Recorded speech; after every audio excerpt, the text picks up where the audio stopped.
brought to you by Nissan Maxima, proud partner of the Heisman Trophy.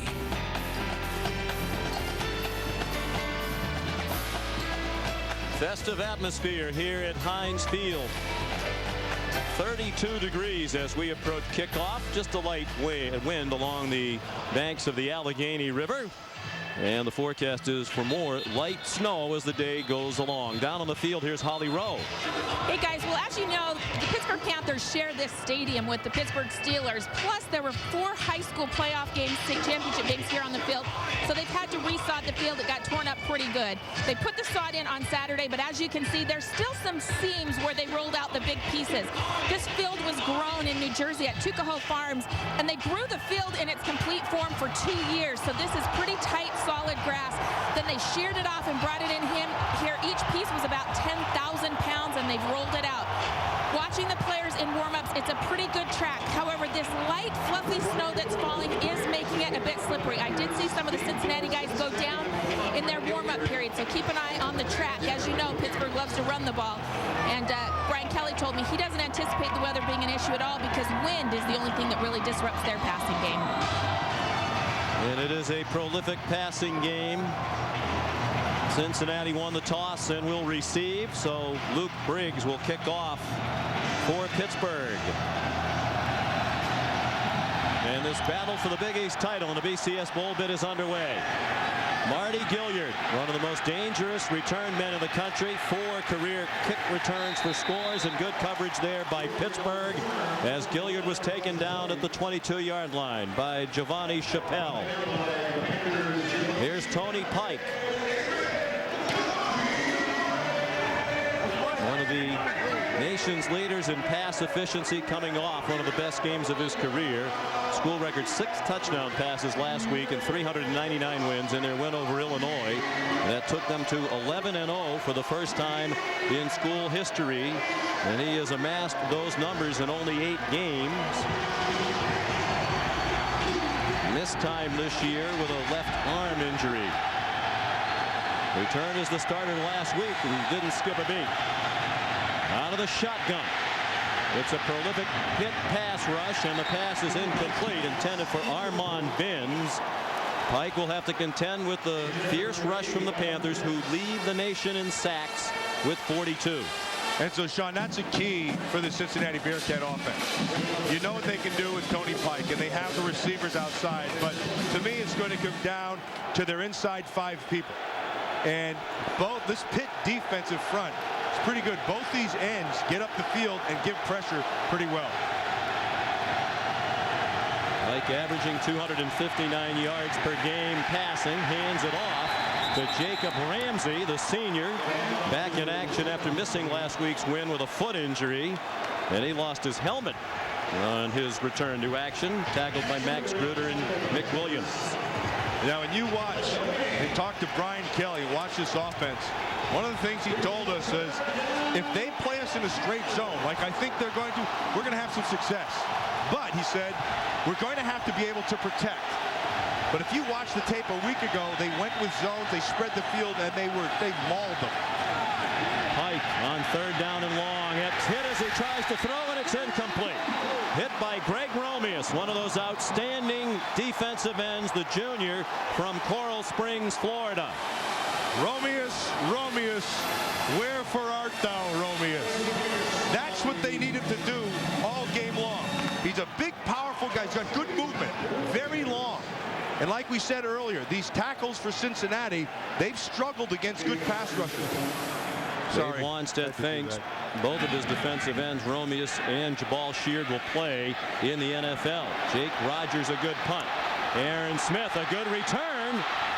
And that's a bonus for Pittsburgh. Wanstead said yesterday we're not very good in punt return, and the facts bear that out. They're 107th in the country in punt returns, averaging under 5 per return, but that was a 14-yard run back of a 48-yard punt. Coach Wanstead said, I'm happy if we catch the punt. He got a little more than he was hoping for there. Well, here's Bill Stull, one of 18 seniors playing in their final home game here at Heinz Field. And for these seniors, the biggest game of their careers. Right away to Dion Lewis.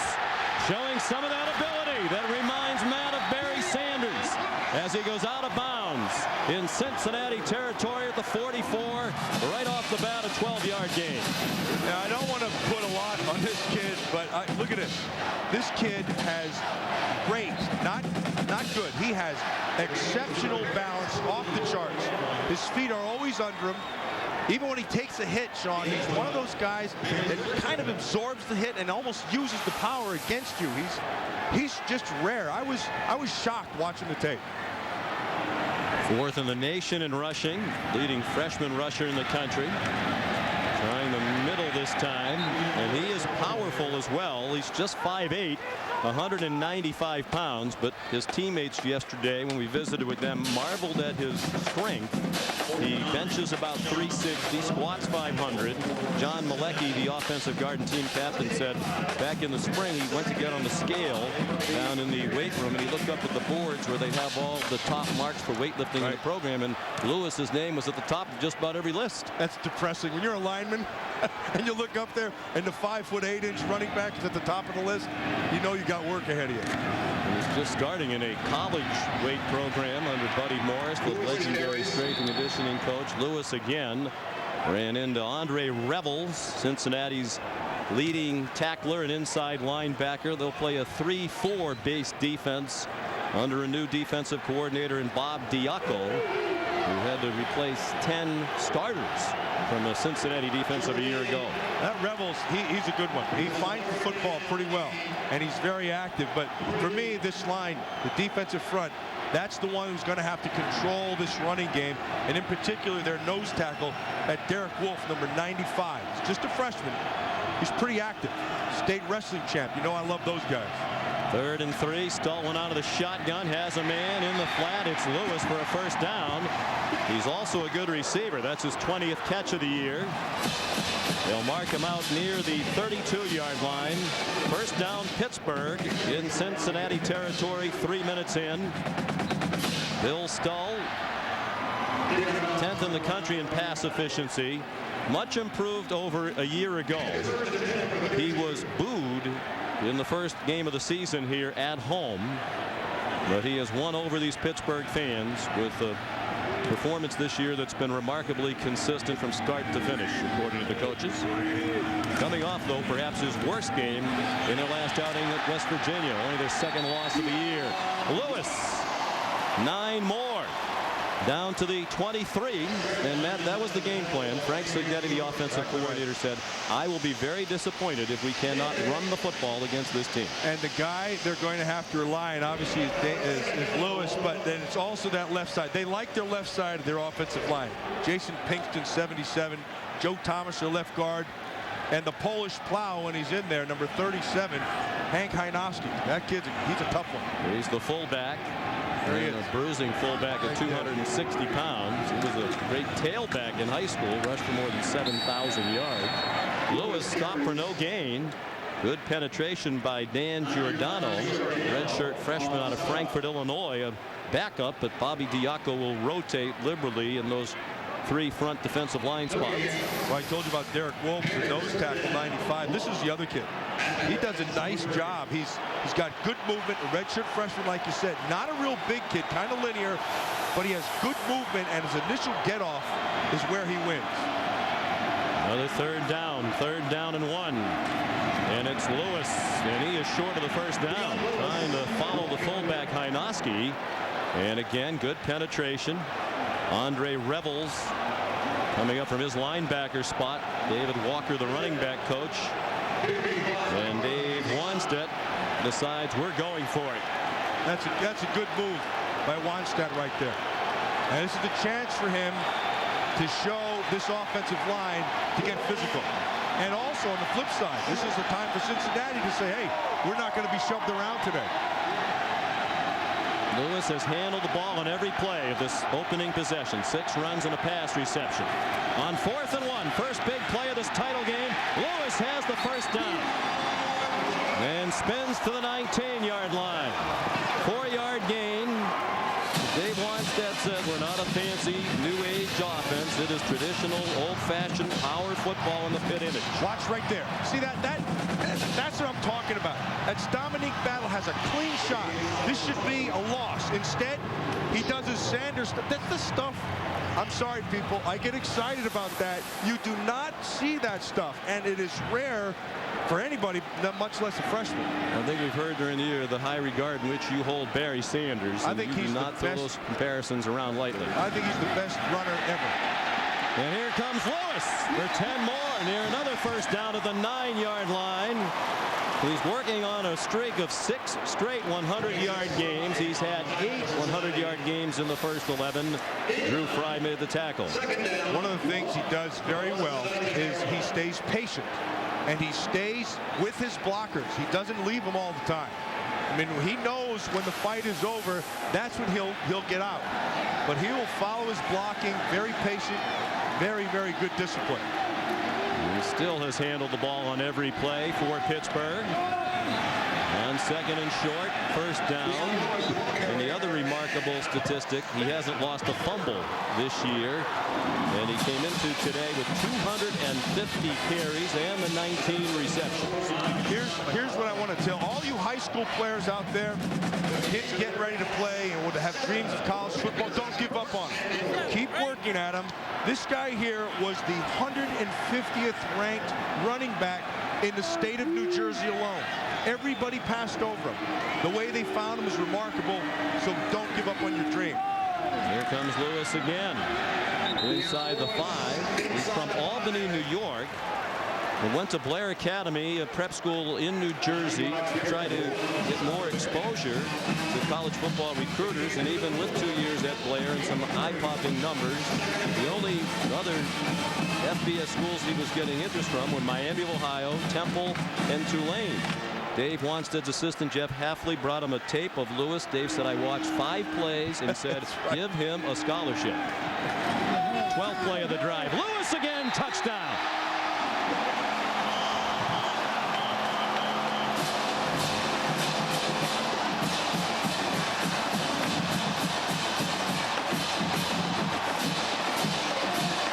They said they needed to ride Dion Lewis. They went out and handed him the ball and rode Dion Lewis, and the defense couldn't do anything about it. That is a huge positive for the Pitt Panthers. And they used more than half of the clock in the first quarter. Dan Hutchins for the extra point. And Pittsburgh leads 7-0. A 4-yard run. He ran for 51 yards on that drive and had a reception for the other 5.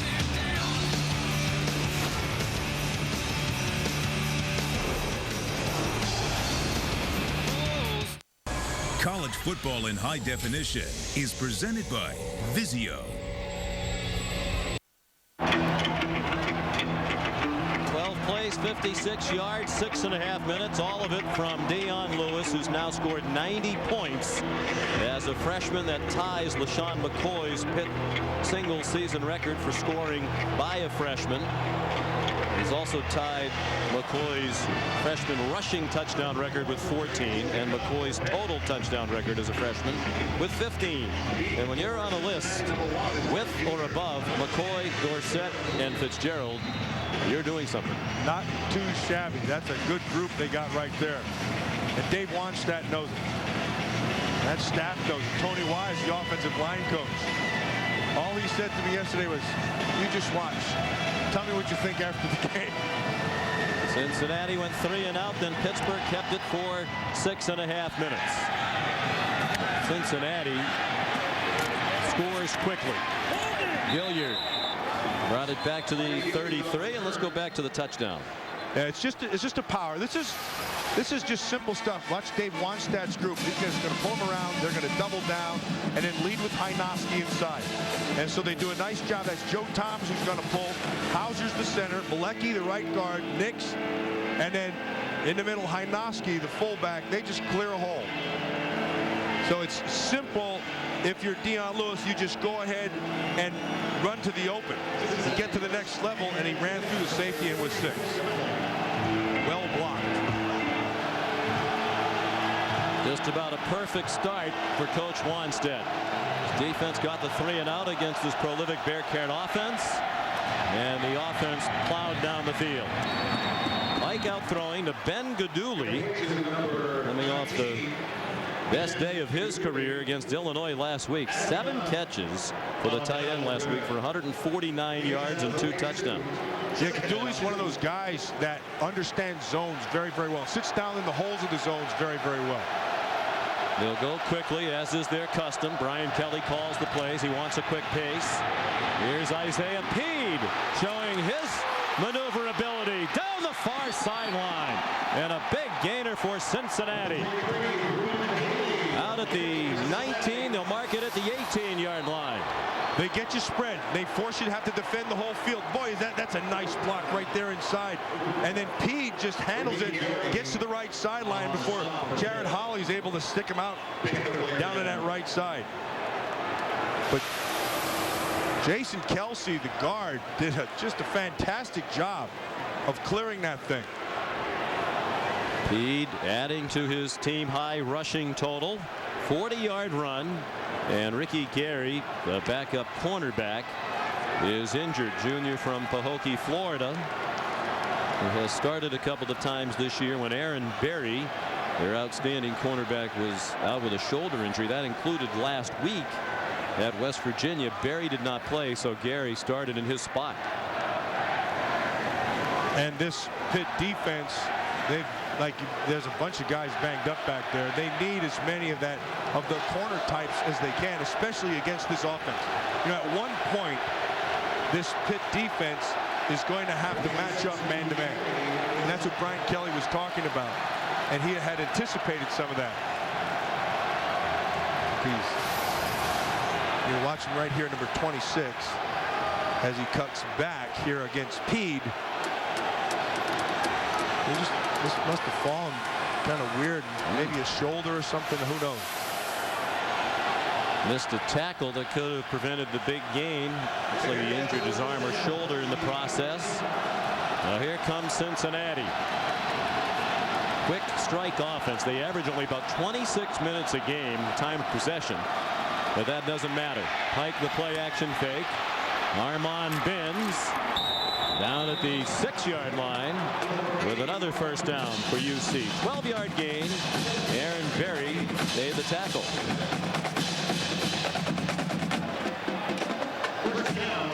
You take a good look at Tony Pike, and they spread the field all over the place, but down here in the red zone, deadly. 15 touchdown passes, and that's as good as it gets.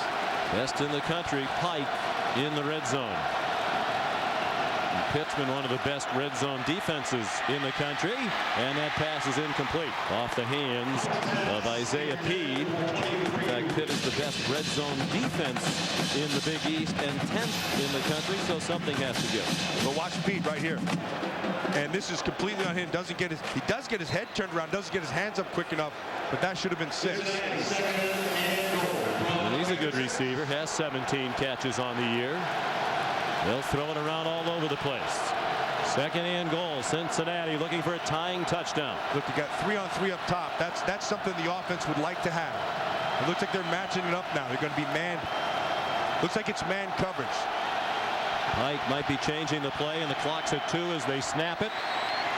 Throws back corner to the end zone. Incomplete. Intended for DJ Woods. And it was broken up by Jared Holly, the redshirt freshman safety, who started the year as their 5th cornerback and has made a very nice transition to safety. Watch Jared Holly. First of all, very, very bright player. And then what he does so well, and that should have been 6. Yeah. But what he does well, he never makes mistakes. You wonder if the pressure of the big game bothering some of these Bearcats. 2 drop balls here. And now 3rd down and goal.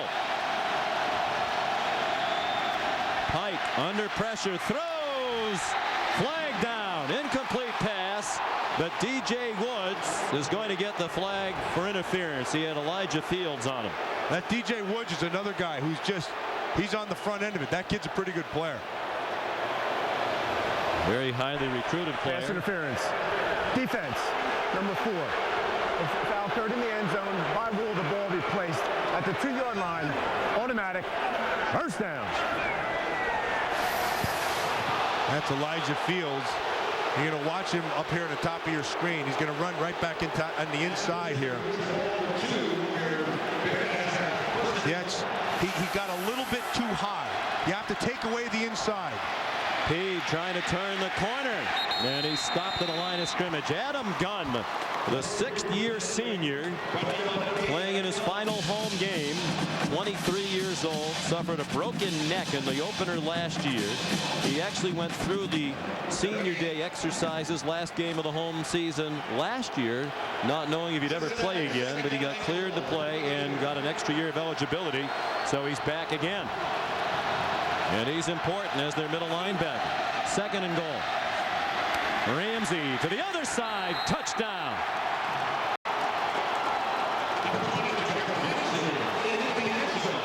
So a dose of their own medicine. Cincinnati comes back and runs the power to the other side against this Pitt defense and wins up front. It's just a hat on a hat. And then Ramsey find the hole like Lewis did, and it's 6 points. 4th rushing touchdown of the season for the senior from Columbus, Ohio, Jacob Ramsey. And now Jake Rogers to tie it. And this is what we expected. 2 of the highest scoring teams in the country, and each with 7 on the board. Still a long way to go in the first quarter. ESPN's College Football on ABC, presented by K Jewelers, the #1 jewelry store in America. Nissan Maxima, proud partner of the Heisman Trophy. And Pacific Life, for insurance, annuities, and investments. Choose Pacific Life, the power to help you succeed. Today's senior day, always an emotional day for the Pitt Panthers. 18 seniors, 12 of them starters, playing in the biggest game of their careers. And Dave Wanstead was emotional when we talked to him about this yesterday. He said this was the first class that he recruited, top to bottom.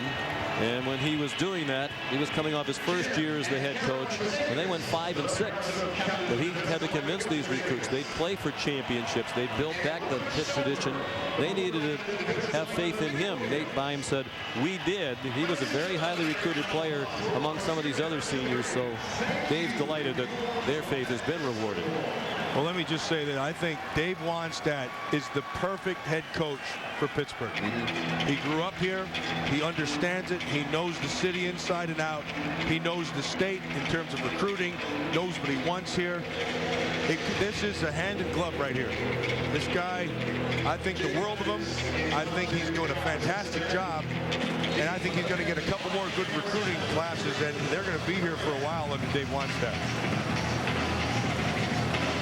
They love the Wanstead stash. A lot of signs, a lot of imitators among the fans. You know, it's called the Wanstead. Yes. Jake Rogers kicks off. Cameron Sadler will bring it back. He was the uncle of the former Pittsburgh basketball star DeJuan Blair. Left early and went to the Spurs as a rookie this year. He was tackled by Chris Williams. Tonight at 8 Eastern on ABC. Don't miss the Dr. Pepper Big 12 championship game. Heisman candidate Colt McCoy and third-ranked Texas trying to secure their place in the national championship game with a win over the 22nd-ranked Nebraska Cornhuskers. It's championship weekend. Win and you're in. The Dr. Pepper Big 12 championship game tonight at 8 Eastern on ABC. That one's going to be fun. I'm anxious to see how Ndamukong Suh does against that offensive line. Leon Lewis. How about that run? It's unbelievable. I know you're probably getting tired of hearing me talk about this kid. It's only the first quarter. This kid's just special. Let's just watch him. You don't have to say a word.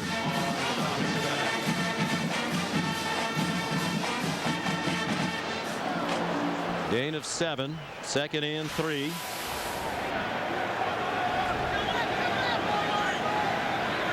(17 yards after contact). Bobby Diaco, the defensive coordinator for Cincinnati, said he has uncommon contact balance. And it's a great way of phrasing it. He has a first down out to the 46. 7 more. Here's Holly. Well, guys, we're talking about Pitt assistant Jeff Hafley and how he found Dion Lewis. He was a graduate assistant and last spring became promoted to a full-time assistant. So he thought, you know, I have to really do a good job. This is my first recruiting experience. They gave him New Jersey and he went through all the recruiting lists. He decided he was going to get a tape or information on every single kid on the list. Near the bottom of 150 was Dion Lewis. I'll give you a little more after the snap. He's still touched the ball on every snap, all 14 of them for Pittsburgh. Run blitz, and Lewis still gets away from that. Looked like they had him stopped at the line. He scored it for 5. Holly. Well, so Jeff Hafley puts in Dion Lewis's tape that Dion himself sent in. And he said, man, am I crazy or is this kid pretty good? So he drove about 2.5 hours out of his way to go and watch Dion in person. He said, if he wasn't 5'4", I was pretty sure we would want him. Jeff Hafley to this day has kept that recruiting list as a lesson to himself. Don't let rankings or ratings change your mind. He knew his eyes when he saw him, and he knew Dion Lewis would be pretty special. He was dead on.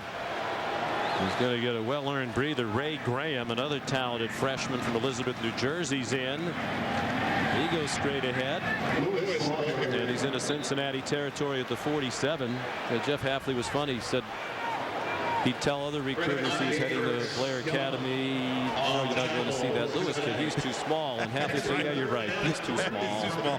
You don't want to look at him. Kid can't play. That's well done, and they found another one. Kid right here, this kid Ray Graham. He's New Jersey. His head coach at his high school, Chet Parlavecchio, outstanding coach in New Jersey, said you can't miss with this kid. Coaches say he has similar talent to Lewis. That's scary. Out in the flat, it's caught. Dion Lewis got one play off. He has the catch. They convert on 3rd down to the 41. And Frank Signetti, the new offensive coordinator, Matt, talked a lot yesterday about preaching to his team, win the situation. But in 3rd and 4th downs, some of the situations he's talking about, they're winning 3rd and 4th down right now. And what that's Bill Belichick style football. That's where he gets that from. And what they're talking about is, like, if it's 3rd and 2, make sure you have the 2. 3rd and 8, make sure you get the sticks. And understand where you are in field position, blitzing tendencies, all that. It's preached here. I think Wannstedt's staff does a great job of it. Another run blitz, and that time Lewis slipped as he tried to make a cut. No gain, perhaps even a loss of a yard. Craig Carey was in the neighborhood. The snow has dissipated. We had flurries most of the morning, and from time to time it strengthened into light snow, but right now nothing. And watch Craig Carey. See, he does a good job of setting the edge and taking that away. And really, that turf, came up a little bit, but he was tackled more by the 38 or 42 than he was Carey. First carry for a loss of a yard. So Stull's going to throw it. He's going deep. It's well defended, and a battle for the ball. It's incomplete. Intended for Doran Dickerson, the outstanding tight end, with Aaron Webster, the safety, in coverage, and good coverage from the senior safety from Detroit. Now Dickerson can run. They say he's the fastest player in this field. And he needs to get on top of this. Now he's tracking the ball. He's waiting on it. He's got to go attack the ball. It's kind of a little free-for-all at the end of that.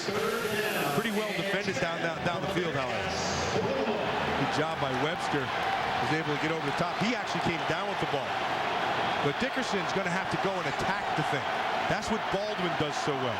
Dickerson runs a sub 4.40 at 230 pounds. The players we talked to yesterday insisted he's the fastest man on the team. Stull throws on time, caught.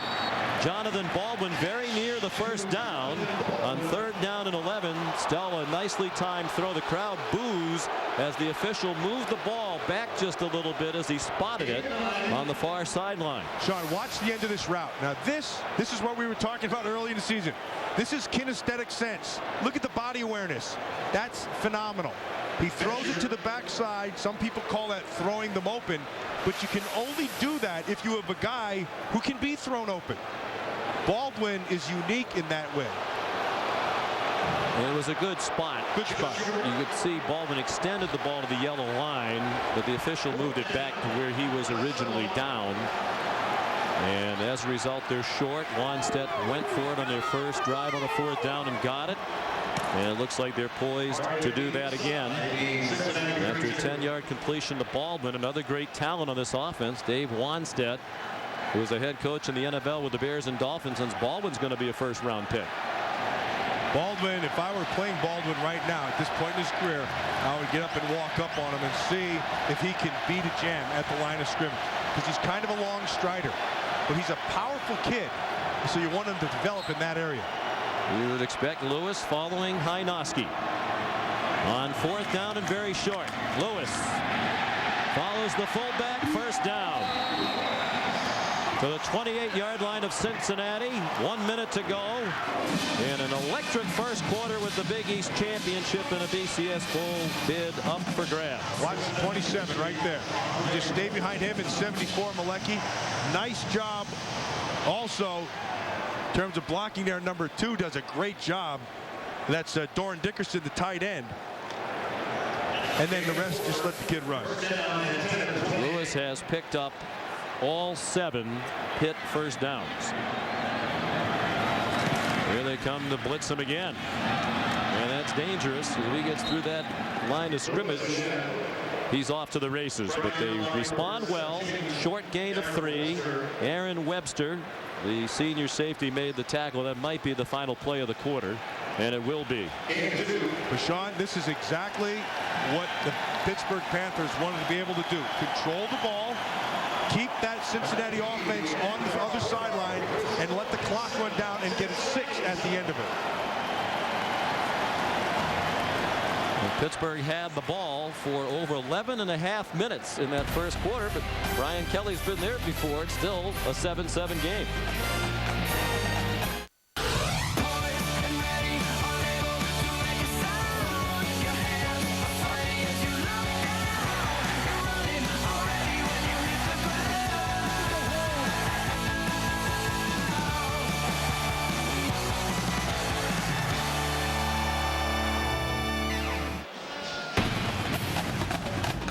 Cold and snowy day in Pittsburgh, Pennsylvania. College football presented by Kay Jewelers. Cincinnati and Pittsburgh battling for the Big East Conference Championship and the league's automatic bid into a BCS Bowl. 7-7 game as the second quarter begins with Pitt 2nd and 7 at the Cincinnati 25. Leon Lewis heaved for 3. Tackled by Andre Revels. We look at the Pacific Life game summary. Statistically, Pittsburgh with 99 yards and over 11.5 minutes in time of possession. Lewis now 18 carries already. 18 carries, but what on the flip side, you see what they did on the other side, because now Isaiah Peed, he had the big run, and they, like you said, Sean, they can score quickly. Still look at the end of the first and all the unbalance of the number with the time of possession. Stull going deep to the end zone on 3rd and 4. It's caught, but incomplete, out of bounds. Jonathan Baldwin. Well covered by Dominique Battle. And the field goal unit will come out for Pittsburgh. Well, he had possession and he had the catch. Battle works on him. There it is. That's touchdown. A touchdown. That's 6 points. And I would think that they would review that. Left foot down. It looked like he had the ball all the way. That's 6 points. You got to be kidding me. Yeah, they should take their time on this field goal. They got to be kidding. Yeah, here comes the buzz from the replay booth. The previous play is under further review. This is another example, Sean, of what we were talking about in terms of body part awareness. That's just great athleticism, and a lot of times you have guys who are great athletes, but they don't have complete control where everything is, especially in the air. Watch this. There's the catch. Get the foot down, secure the catch. That's 6 points. The only question is, when does he really have possession of the ball? He plucks it right there. He's pulling it down. It looks like he has it possessed the entire time. Right. Yeah, that's 6. Nicholas Traynor is the replay official. I will say this, in recent years I've been very impressed. I think the Big East officiating is as good as any conference that we travel around to on a regular basis. Terry McCauley, the NFL referee, is the Big East supervisor of officials, and he has done a great job with this group. Terry does a great job. In fact, as an official himself, I love the way he calls the next level game. He's in control, and that's what he preaches with these officials. And to further review, it was determined that the receiver's left foot came down inbounds. They had possession. Touchdown. Well done. That's how replay is supposed to work. You know, Sean, lost in all the Baldwin talk. Stull threw a heck of a throw. I mean, that was a small window throw, and he got it in there. Well protected, step and throw. Exactly what you want to see from your quarterback. His 20th touchdown pass of his senior season. 7th TD reception for Baldwin, 22 yards. They've had 2 possessions. They've had 2 12-play touchdown drives. And the extra point good by Dan Hutchins.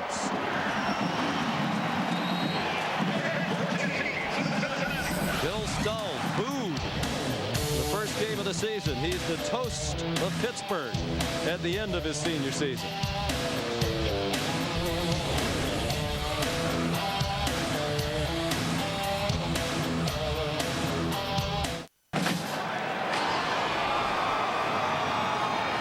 Sean McDonough, Matt Millen, Holly Rowe back in Pittsburgh. Jonathan Baldwin with the touchdown that has given Pittsburgh the lead again. Watch Lewis first. You have to be able to block if you're going to play running back. Boom. It's all right to get run over. Just don't let him get to the cue. Now they give him a 2-tier read. He has Dickerson underneath, and he knows he has Baldwin man-to-man. That's pretty well covered down the field. Does a nice job, though, of putting it in the small window, and Battle can't quite get to it. Baldwin comes down with 6. Luke Briggs to kick off to Darren Williams and Marty Gilliard. And then they'll come down to Williams. And he slides to the 23-yard line. Let's check in now with Matt Weiner in New York. Hello, Sean. I'll have all the plays that define this championship Saturday, including the Conference USA title game in East Carolina.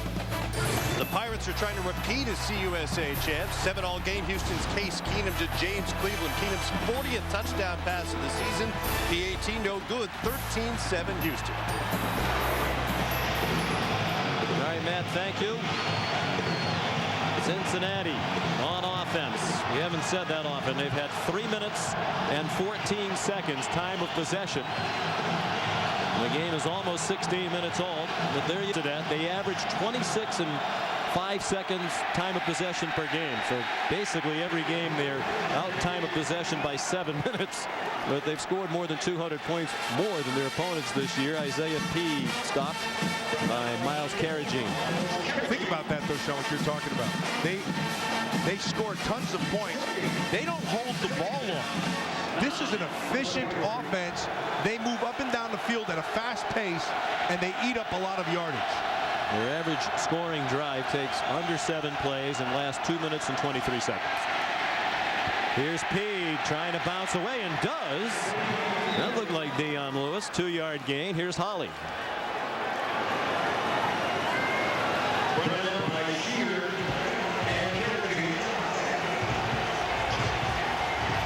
Just for those of you not familiar with the story, Tony Pike, the quarterback of Cincinnati, had surgery about 4 weeks ago to adjust a protective plate that was in his arm after he broke his arm last year. But what doctors found is he had actually refractured that arm. He's back just 4 weeks later. He had an incision wrist to elbow. He's got one small protective pad on it right now, guys. He was a Heisman Trophy candidate before he went out for nearly 4 games. Good throw and a catch. Armand Benz had single coverage and defeated it from Giovanni Chappelle. They'll mark the ball near the 44-yard line. First down Cincinnati on a 31-yard play. Here's the key. He has time. He can see the whole field. No pressure. Well protected. And then he gets on top, down below Binns, and comes down with the catch. And they come up quickly, and Pike fires another bullet to Marty Gilliard. And he's down at the 37-yard line, tackled by Jared Holly. And Pike really wants to accelerate the tempo for Coach Kelly. Yeah, this is what they do really well. This is fun to watch. Pike He has great escapability at 6'6", and now he has Gilliard in space. And a good tackle in the open field by Aaron Berry. But Gilliard got inside the 20, another first down, and here they come quickly to the line after an 18-yard gain. This is what we were talking about with Pike that people forget about. He's 6'6", he can stay in the pocket, but this kid can move, and he throws on the run well. You get Gilliard in space, forget it. That kid's special. You look at Pike's numbers, and if you could add 3 more games of stats, he'd be right there among the leading Heisman candidates. Empty backfield. They send 4 wide receivers out, and the pass intended for Gilliard is broken up by Jared Holley. And there's a flag down. It was actually intended for DJ Woods. Dom DeSico, the safety, doesn't like the call. Well, Holley makes a fantastic play, and it looks like they're going to call it on DeSico. Remember, Holley is a corner playing safety. He has corner skills. After the play, personal foul, defense, high hit, at the distance of the goal, automatic, first down. Watch DeSico, number 31 there in your screen. He'll come in, and they're saying that he went too high on the hit. Holley, perfect position. It's helmet to helmet. And that is a major point of emphasis this year, and there's no doubt about that call. The fans are booing, but they got it right. I mean, those are the rules. That's the way they're calling the games now. And once you tell the rule and guys understand it, you play by it. DeSico, though, says DeSico's a linebacker playing safety. And he is. He's a big kid. You put the tape on, you're like, I said to Dave, how big is that 31? He said, well, he's about 230 pounds. He really should be playing linebacker. They needed a safety, so he's moved there. First and goal, Cincinnati from the 9, looking for a tying touchdown early in the second quarter. Pike, one-on-one coverage, far side, out of bounds, flag down. Devontae Chappelle with tight coverage, and perhaps too tight on Armand Binns. Pass interference. Defense, number 7. The foul occurred in the end zone. By rule, the ball will be put at the 2-yard line. Automatic, first down. Watch Chappelle, number 7, takes away the inside. That's what you want. Wow. I don't see it. No, I don't either. That looked to me like it's pretty good defense. Well, they get a little frisky there at the very end. And the unfortunate thing for Dave Wanstead and Pitt was it probably wasn't going to be catchable in bounds anyway. You know what I don't like about that, Dave? I saw a picture of Wanstead. There's no penalty for frisky. It's got to be interference. I didn't see it. Play action, roll out for Pike, throws on the run low, incomplete. DeSico had the coverage on Kazim Ali, one of the 2 tight ends who see the regular action along with Ben Gaduli. That's pretty well defensed there by the left defensive end, Jabal Sheard. Because if he doesn't give any pressure, then Pike's going to take it himself.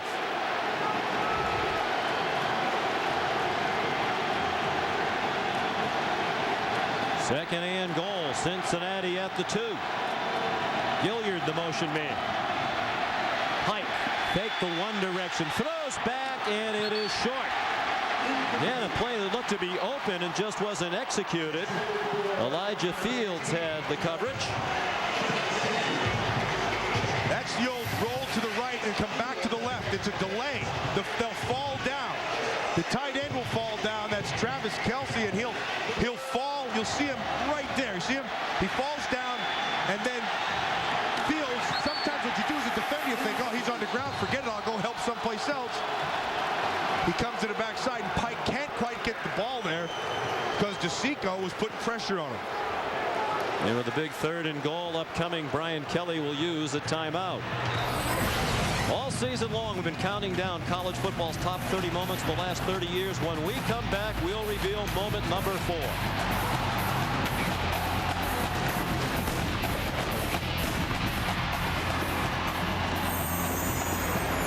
Buffalo Wild Wings presents the top 30 plays of the last 30 years. 4. After a hook and ladder allowed Boise State to send the game into overtime, they pulled out the Statue of Liberty to defeat Oklahoma. Quarterback Jared Zabransky faked the pass and handed off to running back Ian Johnson, who ran it in and finished the fairy tale with a proposal. Yes! Follow the top 30 countdown all season long. Brought to you by Buffalo Wild Wings. Memorable play, and Chrissy Popadick said yes. Be sure to tune in to ABC's college football later this afternoon. The Arizona USC game, they'll reveal moment number 3. Here's another big moment in this game. Pittsburgh leading by a touchdown. 3rd and goal, Cincinnati looking for the tying score. They're at the 2-yard line. Keep your eye on Isaiah Peed. Right there. Pike throws a quick pass, batted up in the air, and incomplete. Jabal Sheard deflected it. Looked like Max Gruder had a great chance to intercept it, but couldn't feel that high pop-up. They do a good job batting down passes. Brian Kelly said he wasn't as concerned today about that because his quarterback is 6'6". Sheard, he faked like he was going to drop and then came and got his hands up. Now, that's, the difference between a good play and a great play is the interception. And Gruder had an opportunity for a great one. Jake Rogers kicks a 20-yard field goal from a tough angle. 3 more for Cincinnati. 76-yard drive. Ends in 3. It almost ended in disaster for the Bearcats.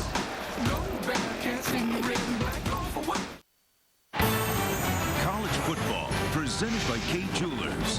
Brought to you by Aflac. We've got you under our wing. And Flip Video. Do you flip?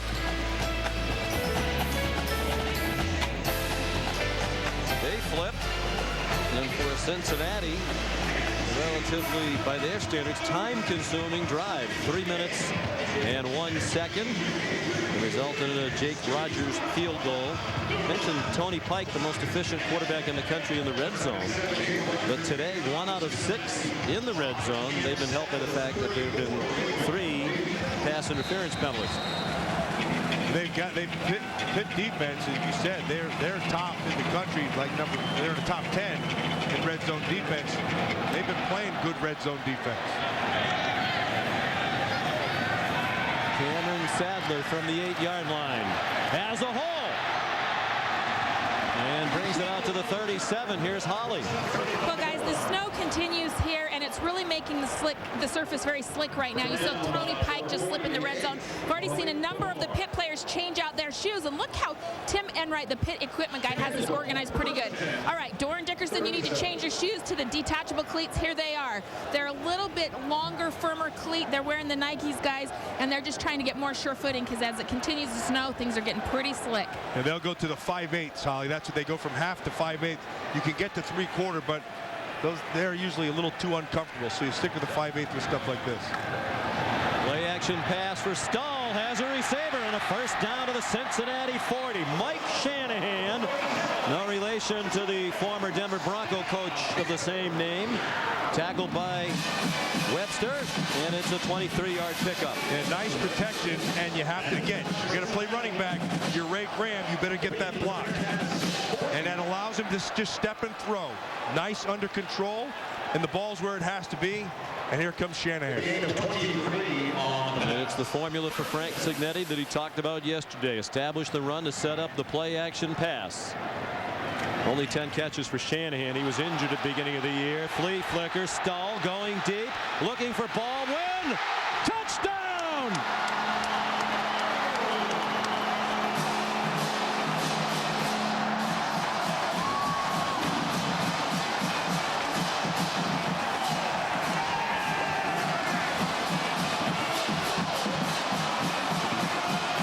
You talked about it, Sean. They use the play action to set up the deep stuff, and here it comes, right down the middle. Throw it up and let Baldwin go get it. Ryan Kelly was afraid that Baldwin could do this to the secondary. His second touchdown catch of the day. 3 possessions, 3 touchdowns for Pittsburgh, and Dan Hutchins another extra point. 40 40-yard reception by Baldwin, who's been a big play receiver all year. He's had at least one reception of 40 yards now in 8 games this year, including this one. And here's a look at today's City Inside view. It all starts up front, and they're going to take the fake inside, and that will draw. They're going to blitz anyway, but that draws everybody in. But I want you to watch the safety. See what he does. He slows down right there. See him? Stop. Now Baldwin just gets on his horse. And that's Drew Fry, 26. Actually, the ball is a little underthrown, but Baldwin is able to come back. Maybe a little bit of a little push in there. Comes down with the ball at 6 quick.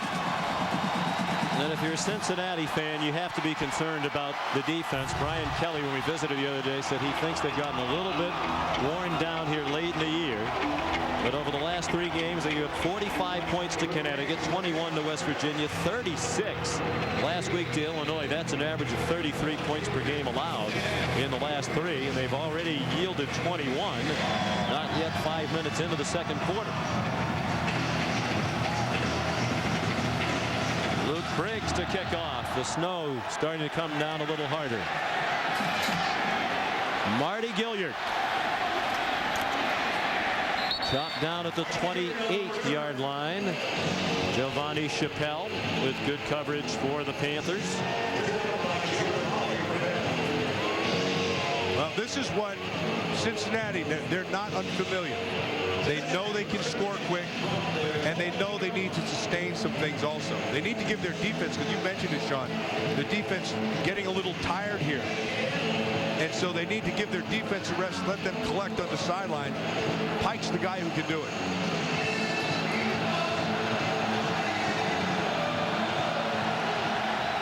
Five wide receivers, 4 to Pike's left. 4-man rush, and they got plenty of pressure on him. I think that's one of the remarkable things about this defense, coordinated by Phil Bennett. They lead the country in sacks, Matt, and largely they do it with a 4-man rush. They're not a big blitz team. Yeah, watch Williams right inside. He's just going to go against that right guard. It's not even close. He just goes right around him. That's Alex Hoffman, right guard, 59. Hoffman starts to lose his feet. You saw he started to slip, along with Holly saying they're going to have to probably check their spikes as well. But Williams with that just quick inside move on the isolation. Bill Bennett was excited about this game. He felt they should have won the Big East championship last year. Pike finds somewhere to throw it. It's Ben Gaduli. Got little room. He got to the 30 for about 1.5 yards before he was driven back by Giovanni Chappelle.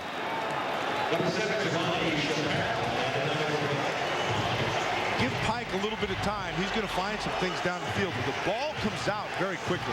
He has a good release. Right now, that Pitt defensive line is really getting off the ball. It looks now like they may be going with a 3-man rush and dropping 8, unless they bring an extra guy. There's Romeus, 91, and Sheard on the other side. 3-man rush. And it is a passive rush, and Pike throws on the run. Intercepted. Tom DeSico, the safety.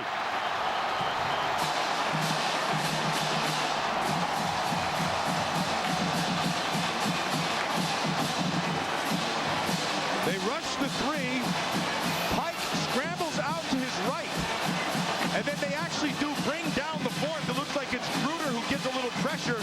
And watch DeSico. Just runs right through the receiver. And that's Galuli. Looks like he may have got a little push there to Gaduli. Gaduli certainly went sprawling. Pike's last 6 passes, 4 incompletions, 1 interception among the 6. Just the 4th pick thrown this year by Pike. Cincinnati with Pike and Zach Collaros have led the nation in passing efficiency this year. There's Deion Lewis powering for 5. 4th possession for Pittsburgh. They've scored touchdowns on each of their first 3. Andre Rebels made the tackle. This is where that Pitt offensive line, with their size, this is where they can start to make some hay. They like the inside 3 of those guys. Joe Thomas, the left guard, and Hauser, the center, Malecki. They have some size in there. There's a couple of defensive mentalities in there, especially 74. Malecki, he was a defender, but he likes to put his head on you. Started his career as a defensive lineman. Lewis bottled up after a short gain. He'll bring up a 3rd down and 2 tonight at 8 Eastern on ESPN. Championship weekend continues with the Dr. Pepper ACC Championship. 10th ranked Georgia Tech taking on Clemson for the ACC crown and a berth in a BCS bowl. That's the Dr. Pepper ACC Championship game tonight, 8 Eastern on ESPN. We had Georgia Tech last week, and if Josh Nesbitt doesn't get an ankle or even hold on to the ball at the end of the game, who knows where that thing goes. Big 3rd down and 2. Lewis breaks tackles. Ball came out. And it went out of bounds. I mentioned he hasn't lost a fumble all year, and he still hasn't lost one. It was swatted out by Aaron Webster. 1st down. Remember, Sean, in a fumble like that, if it goes forward, it comes back to where he releases the ball if it goes out of bounds. And if it goes backwards, then it stays there. He's been pretty good holding on to the ball. I think he might have recovered it before it went over the boundary. He does a good job of switching the ball and keeping it on the outside hand. Cincinnati did a good job of knocking it away there. These are 2 of the best teams in the country in terms of fewest turnovers. Lewis with plenty of lead blockers. Leaps to the 24, perhaps even the 23. Dominique Battle credited with the tackle, but that's 15 more for Lewis. 1st down, Pittsburgh on the move again. This is just a nice job of the offensive line, and then Hynoski, watch 27, boom. In fact, Hynoski, he's going to put a block on the guy, slips and falls, and if he doesn't get out of the way, heck, Lewis might still be running. Lewis is over 100 yards now, 22 carries, 104 yards, a 7th straight 100-yard game. High formation with 2 tight ends, and Cincinnati says enough of that. Ricardo Matthews, a senior, who's come out of nowhere this year for Cincinnati. Bob Diaco told us he played more snaps in the opener this year than he had played in his entire career. Yeah, watch Matthews just going to come down inside, and Pinkston can't get to him. Pinkston, that left tackle, he's trying to come down inside, and Matthews with the hard inside move and then up the field. Well done. Matthews, despite the late start to his collegiate career in terms of getting a lot of playing time, projects, Coach Diaco believes, as an NFL prospect. He's very strong. Thrown out in the flat. Dion Lewis breaks a tackle and is down at the 17-yard line. About 3.5 yards short of the 1st down. Tripped up by Andre Rebels. And another key play coming up here. There's Bob Diaco.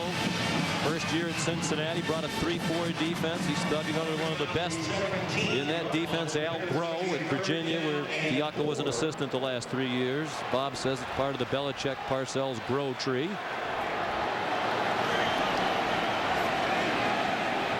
Stull 7 out of 8 passing. He hands it off to Lewis. And on 3rd down and about 4, Lewis only got halfway there, and now Dave Wanstead will have a decision to make, and he's not going to waste much time. Championship game, get some more points. Put the points on the board, because he knows if he goes up, this will be a 2-touchdown game. He knows that's not safe. He knows that Cincinnati can make that thing up. Well, Cincinnati's averaging over 39 points per game, 6th in the country. Hutchins, with Pittsburgh's best marks in Big East Conference play as a field goal kicker, where the 18 makes in 23 tries. And he is right down the middle from 33. The Pike's interception leads to 3 points for Pittsburgh and a 2-touchdown lead for the Panthers.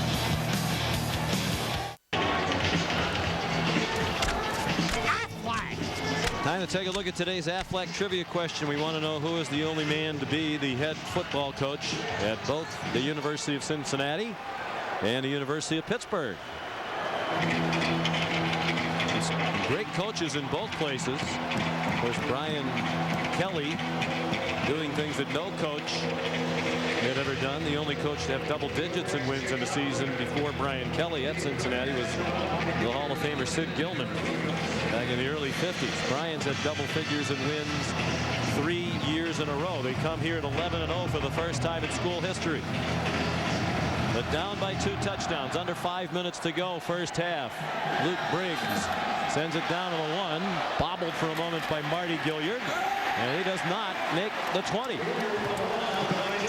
Chopped down by Jared Holley at the 19. Well, Tony Pike has had himself a rough day, not because of his throwing, but because receivers haven't been helping him.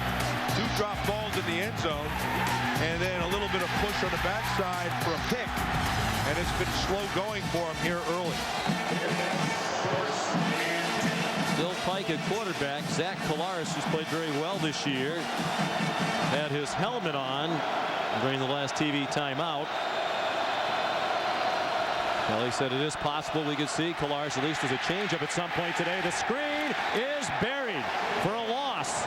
Back at the 15. Pede caught it. Max Gruder caught him. That's well done by Gruder because he reads it quickly. And the best way to take away a screen is to get on your coverage right away. See how he's tracking him inside out. He knows where Pete is. He stays with them. Jump your coverage. Gruder, first-year starter's done a nice job. Second leading tackler. Sophomore out of Charlotte, North Carolina. Had 11 tackles in their big win against Notre Dame. Nice call. Inside handoff to Pede. And Gruder took him down again at the 24. It'll be 3rd and 5 after we check in with Matt Weiner in New York. All right, Sean, Sports Center right now is presented by Best Buy in the Conference USA Championship game. Case Keenum, we show you his 40th touchdown pass. That's just his 7th interception of the year and has led 7 plays later to a Giovanni Ruffin touchdown run. The Pirates of East Carolina up 14-13. All right, Matt, thank you. Here it's 24-10 Pittsburgh. Big 3rd down. Pike the pump fake, and he can run. Needs the 29 and has it. Out of bounds at the 30. First down, Cincinnati. 3.5 to go. First half. Good awareness by Pike. Knows what he has and knows what the sticks are. This is the situational stuff we were talking about early. He just pulls it down, has the green, knows where to get to.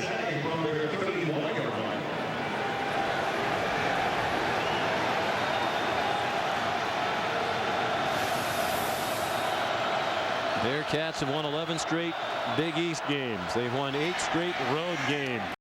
Incomplete pass in the direction of Marty Gilliard.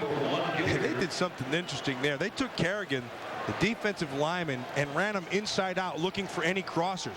It happened to be Gilliard, and he ran him right over. Second and 10 from the 31.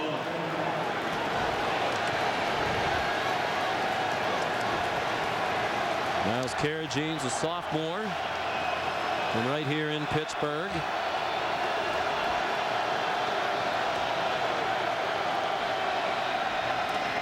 Pike fake the handoff. Rolls, throws deep, looking for Armand Benz. And no flag. Good coverage by Giovanni Chappelle. And a good battle between Chappelle and Benz. Armand Benz gets on top, but I want you to watch Chappelle at the end of this route. Watch his eyes. He goes from his hips to his eyes. Keeps his hand. Watch right there. He looks. When he looks, then he turns. Watch his eyes. He looks. When Ben's eyes get big, you turn and make a play.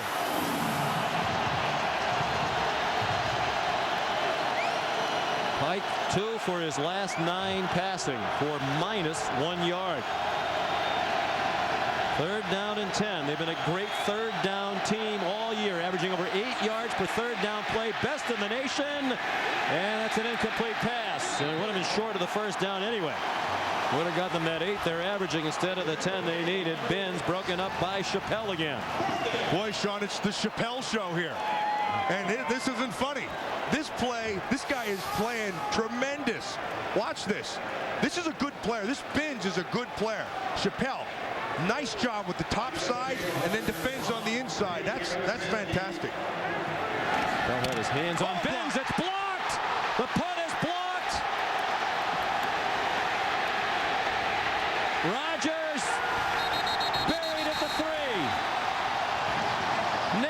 Nix blocked it.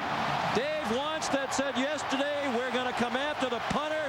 We think we can get one. Last year against Cincinnati, they blocked a field goal and a punt, and they blocked another.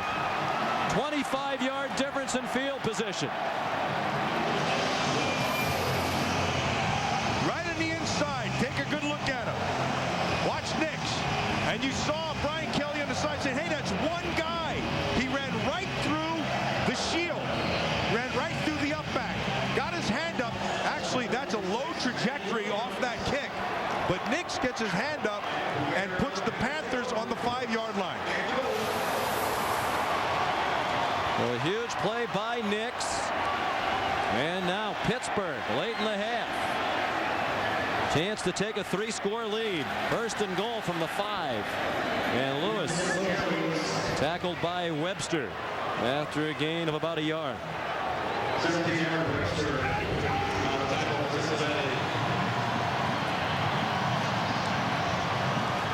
John, talking to Dave Wanstead, when he was talking about that, said, you know, we're not very good in the return game.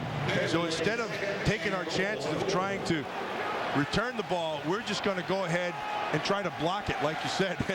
And they came through. That's a great effort. Last year they led the nation in block kicks. They had 10. This year only 3. Lewis stuffed at the line of scrimmage. J.K. Schaefer, the sophomore inside linebacker, just a 19-year-old true sophomore. In the words of Bob Diaco, a tough Cincinnati kid. He made a big play there. And has good instincts, and he finds the ball pretty well. And that's what this defense is doing right now. And they're daring the Panthers to go ahead and throw the football, because they're going to take away Dion Lewis with everything. They had been playing with 2 safeties deep, and obviously they're down inside the 5, and they're stacking the deck. 3rd and goal. Will it be more power football? No. Play action pass by Stull. Pump fake. Runs for the pylon. Touchdown.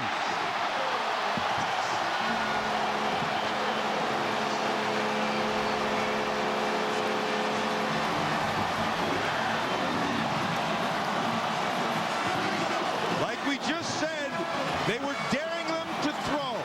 So they went with the play action, and they used Stull's feet. They got him on the edge, and then there was Green. He just took it. But because of the coverage down the field, there was no defender out there, and Stull had 6. And Cincinnati doing things that it has not done all season long. The turnover by Pike. The interception was just the 8th turnover of the year for Cincinnati, still fewest in the country. And the block punt was the first the Bearcats have had blocked this season. It led to a touchdown run by Stull, his 2nd of the year. 3 touchdown lead for the Panthers.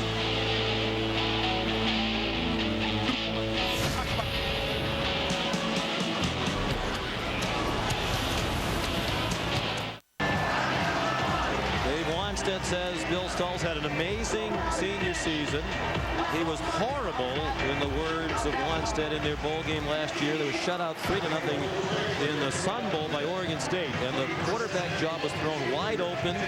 Stull had to compete against 2 other candidates in the spring. He took as many reps in the spring with the 3rd team as he did with the 1st team. Even through the summer, he still wasn't clearly number 1. They went with him because he was good, not great in the preseason. But once the year began, he has been terrific. And his touchdown run has given him a 21-point lead. Luke Briggs kickoff. Here comes Marty Gilliard. Free at last. Here's the angle. They have the angle, and that's their only chance of getting him, and they will not. Touchdown, Marty Gilliard. 2nd kickoff return for a score in as many weeks. This one, 99 yards.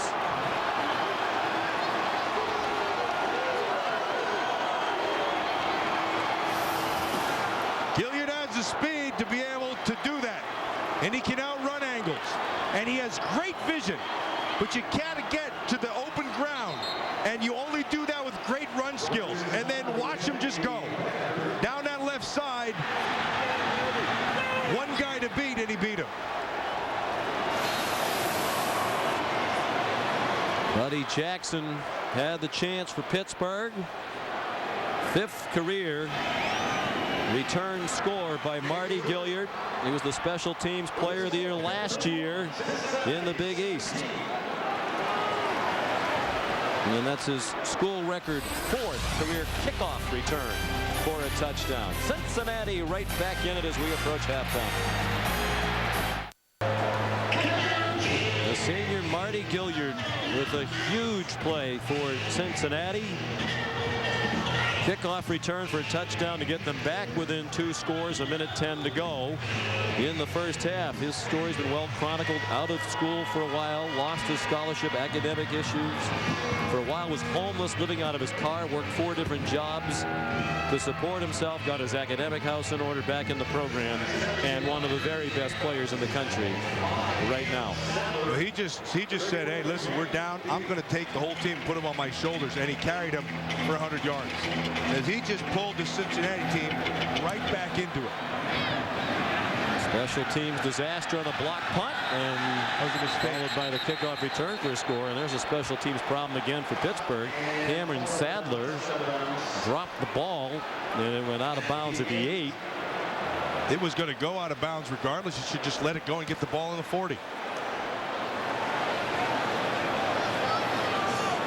And now you'd have to think, with this field position, and with Pittsburgh leading by 2 touchdowns, they'll be very conservative here. See how the ball was trailing to his left? He was standing right on the sideline. Look at this. Just let it go. It's going out of bounds. That's going to be out to the 40-yard line. Instead, that's a 27-yard difference. So now he does have 2 timeouts left here in the half. Of course, Dion Lewis can change field position. There's another fumble that goes out of bounds. But when you haven't lost a fumble all year, you need some good fortune. And he's had it a couple of times. He's put it on the deck twice now. That time, Aaron Webster popped it out. Yeah, Webster says, so you think you're pretty good with the ball in your hands? Let me show you what I can do. Watch it. Pow! Right on the ball. Webster just tracks him. See him from the top of your screen. He's going to come from the right. Right. Boom. Right there. And you're right. He was lucky. It went out of bounds. And perhaps a break for Cincinnati because it stopped the clock. They're thinking about getting the ball back down by 2 scores with their quick strike capability. Lewis out to the 17-yard line, the 18-yard line, and a timeout is called. Cincinnati called it, leaving the Bearcats with 1. Curtis Young made the tackle. Good day for the Duck, looking at that camera lens. The answer to today's Affleck trivia question: who's the only person to be the head football coach at both Cincinnati and Pittsburgh? It's one of the nicest people we know. Mike Gottfried, our longtime colleague at ABC and ESPN, coached at Cincinnati and Pittsburgh, and is now doing great work in communities throughout the country with Team Focus, mentoring fatherless young boys all over America. Not only an outstanding coach, he's an even better person and a wonderful broadcaster for so many years on these airwaves. Doesn't get any better than that. That's as good a person as you're going to find. And he was a good person in the beginning of Cincinnati, all through Pitt, and he still is. And Lewis is stuffed. Good defense. That was his 29th carry of the half. He got blown up by Drew Fry. You would say fried him. I'll steal that from you. And timeout Cincinnati. So it looked like they might be heading to the locker room down 31-10. The kickoff return got them to within 14. Momentum clearly on Brian Kelly's side right now. Of course, he has been mentioned prominently in all the rumors surrounding the vacant Notre Dame head football coaching job. Logical that he would be a candidate given his outstanding resume. 2 national championships at Division II Grand Valley State, where he's a head coach for 13 years. He went to Central Michigan, 3 years there, won a Mid-American Conference title. 3 seasons at Cincinnati, unprecedented success with the Bearcats. And it doesn't hurt at Notre Dame to be named Brian Kelly. Yeah, how about it? It's a fine day we are here for the Irish. He's not going to speak to Notre Dame until after this game. He promised the Cincinnati folks he would. He said if they want to talk then we will. And Hutchins punts. When it was 31-10, I'm sure some of the fans might have been wondering, you know, was that all a distraction? He says it has not been the least bit of a distraction to his players. That all they care about is where's the meal. Personal foul. Defense, number 15. 15-yard penalty from the end of the punt. First down. Boy, from bad to worse, Shane Murray called for a personal foul and then getting an earful from Dave Wanstead. Short punt, 35 yards off the foot of Hutchins, and then the personal foul against Murray, who either doesn't like the call or doesn't like the earful from the coach, or both. That's a feisty punter. I've never seen one of them. Even if he didn't punt, even if he didn't punt, that's a feisty punter. Feisty coverage guy. Boy, has the situation brightened considerably for Cincinnati here in the last 30 seconds of game action. On the run, it's intercepted. Pike throwing on the run, then knocks Elijah Fields out of bounds to save a touchdown. But just when UC had momentum, Pike threw it away to Elijah Fields. Elijah Fields is just in the slot, and he's reading Pike the whole way. Watch him right here. His eyes are back inside. It's zone coverage. He feels it. Now watch the break. Gaduli thinks he has it. Fields takes it the other way. Now watch Pike. He saves a touchdown. Pike is eyeballing him the whole time. That's just good football all the way around. A poor throw, a decision, but Fields does a nice job of reading it and making the break on Gaduli. Cincinnati had had only 7 turnovers all season, fewest in the nation. Pike's thrown 2 interceptions. Stull comes out swinging, and he's intercepted. Here come the Bearcats the other way. Aaron Webster's had a terrific first half for a defense that's been under siege. Tackled by Mike Shanahan. Time left for Cincinnati with 24 seconds to go. This is unbelievable. This is a great job also by Webster. Now watch him on the top side. They're going to make this throw as he come back and goes across the motion. Stull thinks he has a shot. Another great job of eyeballing the quarterback and making the break on the throw. Webster sees it the whole time and takes it the other way. His 4th interception of the season, and a pep talk for Pike. He needs to revert back to Tony Pike form. 31-yard return. Pike under duress, escapes. No timeouts for Cincinnati. Throws it up, one-on-one coverage. Legs tangle and no flags. Marty Gilliard, the intended receiver, and Aaron Berry had the coverage. Phil Bennett wanted to match up Berry every time he could with Gilliard today.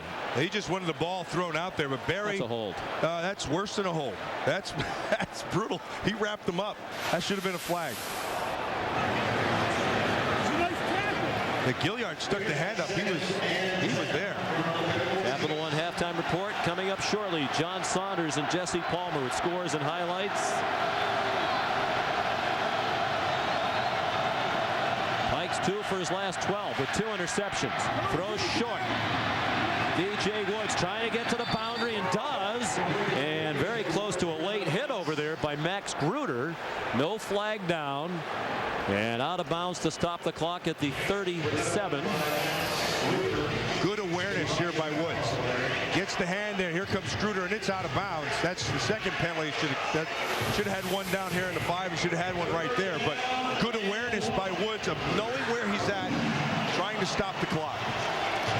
A very long field goal from here, about 55 yards, and Brian Kelly said, particularly going in this direction, the open end along the river, it's infamous for kickers, both college and pro levels. They might take a shot at the end zone here. Pike sideline throws it too high. 3 seconds left, and time for one more play. Now you take the shot, or he can try a field goal, but he was going to try the sideline to get out of bounds on a quick throw. Instead, they'll try a 55-yarder. Very little breeze here. That's usually what causes the problem at this open end of the stadium. But as you can see, really very little wind. And Rogers, the junior, does have a career long of 55. This would match it. His long this season is 45. And that one has no shot. Off to the right to end the half. It's a humdinger of a first half. It sure has Looking been. forward to the second. With the Big East title and the automatic bowl bid to a BCS game going to the winner. This Brian Kelly has high standards. He thought that 55-yarder should have been a chip shot. Dave Wanstead and his team with a 31-17 lead at the break. Here's Holly. Coach, that was a pretty long conversation with your kicker. What were you saying? Well, you know, just let me know. If you can't make it, I'll throw the ball in the end zone. Don't go out there and say, I can make it, and, you know, you can't get it there. He's just, you know, it's a young kid. He just wants to try to get on the field. Coach, your defense has struggled early in this half. They had 2 good possessions, but what has to change with them? We are who we are. I mean, we're not going to trade any of these guys. We just got to keep battling. You know, Pitt's a good offense. We've had a couple of good stops. We made a couple of, you know, uncharacteristic mistakes. We had one guy rush us on a punt and we let him go through. So we just got to clean some things up and battle this thing in the second half. All right, thanks, Coach. We are who we are. That translates to, I think they got to outscore them, guys. Yeah, and Pike was not who he usually is. He was 8 out of 23 in the half with 2 interceptions. Dion Lewis, the star of the half, 29 carries for 108 yards. Along the banks of the Allegheny, Pittsburgh leads Cincinnati 31-17 at the half. Let's join John Saunders and Jesse Palmer in our Times Square studio, the Capital One halftime report. John, thanks a lot, and welcome, as you said, to the Capital One halftime report. Jesse, if you're Brian Kelly, the good news is you played about as bad a half as you can, and you're only down 2 touchdowns. You got to find a way right now, if you're Brian Kelly, to stop this rushing attack from Pittsburgh. They have been so dominant up to this point in the game, running the football, and that's been the MO of this football team all season long. But I love Dave Wanstead going for it twice in the first half on 4th and 1 because he understands that his football team is more physical at the point of attack. Dion Lewis already over 100 yards on the ground. This Pittsburgh offense starts the game with 2 scoring drives of 12 plays each, and that keeps Tony Pike and that explosive Cincinnati offense on the sidelines. Because of Pittsburgh's ability to run the football, that sets up the flea flicker touchdown we saw to Jonathan Baldwin as well. So everything working on that side of the football. Now on the flip side, if you're Cincinnati, that was about as big a debacle as we've seen in the first half from Brian Kelly's football team all season long. Missed opportunities in the red zones, 2 uncharacteristic interceptions by Tony Pike, the block punt, and it begs the question, John, with all the talk these last couple of weeks about Brian Kelly potentially being the next head coach at Notre Dame, was that not a distraction for the Cincinnati football team? Well, it certainly possibly could be, but Dion Lewis has been a distraction. 7th straight game he's gone over 100 yards rushing for Pitt. That's a freshman running back as well. Stick around, it's Championship Saturday. Oh, there are some big ones in the SEC, the Big 12, and the ACC. We're going to find out by the end of the day, likely, who's playing for the national championship.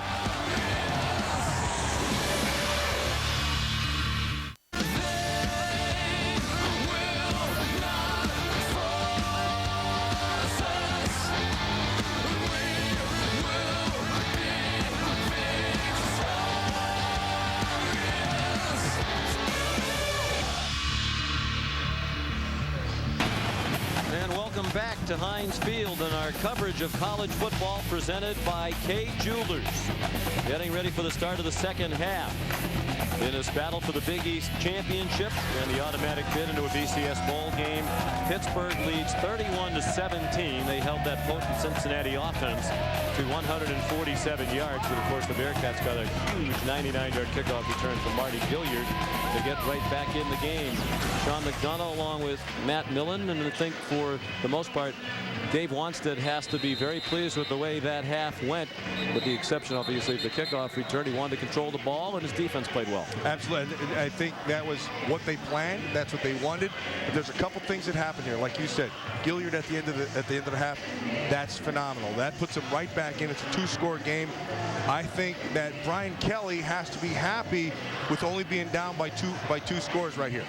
And then the second thing is, at the end of the half, you started to see that the Cincinnati defense was starting to play well. But to me, the story of the first half, you saw Dion Lewis running, and they gave him a lot of carries. But the Pitt defense played very, very well.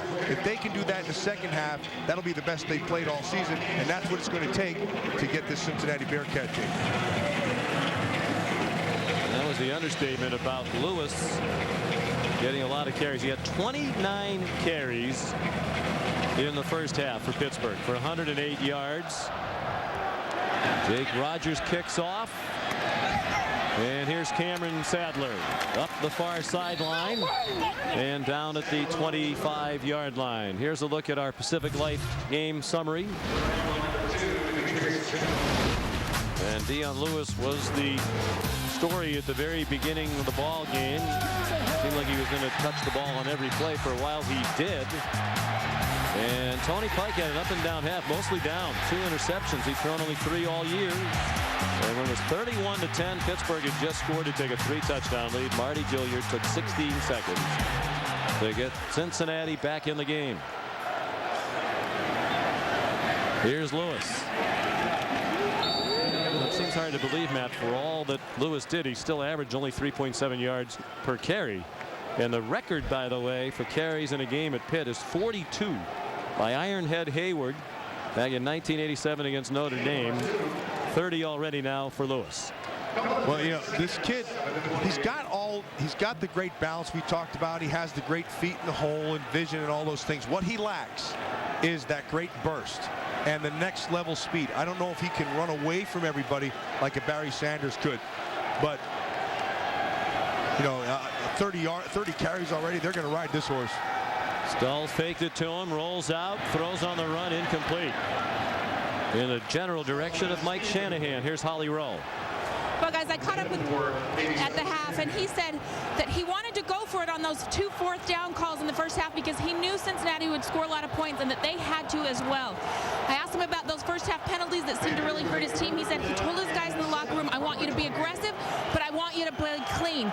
One other note, Cincinnati's complained about the music. This is a pro stadium, and they're playing music in between snaps. It has affected some of the communication with the Bearcats, so the officials told Dave Wanstead they got to turn off that music in between every play or they'll get a penalty. All right, Holly, thank you. I don't think Coach Kelly would like playing at Georgia Tech after what we heard out of the PA system there last week. Blaring noise. Lewis is smothered. Well, that's the best sequence for the Cincinnati defense all day. J.K. Schaefer and Derek Wolfe there to drop Lewis, who lately cannot get free at all. Well, that's a fantastic play by Schaefer. Because Schaefer comes from the inside out, and they try to run a pick and allow Lewis to get out in the flat by himself. But Schaefer does a fantastic job. Even though he misses to the inside where the friends can come and help him. Will they kick it to Gilliard now? Dave Wanstead said, don't be critical of our punter if he punts it out of bounds. We don't want to kick it to Gilliard. And he did kick it to Gilliard. Dan Hutchins kicked it right to Gilliard. Oh, and if he had broken free from that tackle, he had some room to maneuver. Taken down by Nate Nix, who's been a special team star. He blocked the punt that led to a Pitt score in the first half.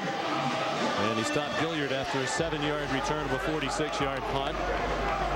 So they're trailing at the half for the first time since their loss in the Orange Bowl to Virginia Tech.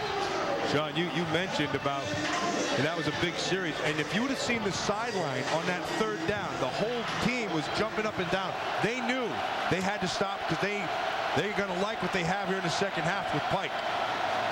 And now can Pike find his game? He comes out slinging and intended for Marty Gilliard, incomplete. And Dave Wanstead didn't like the penalties on the defense, as Holly Rowe reported, but they were very fortunate late in that first half. There weren't a few more key penalties against the Pittsburgh defense. Well, there's one that Brian Kelly and the staff did not going to like at all, and that there should have been an interference call on that down around about the 5-yard line.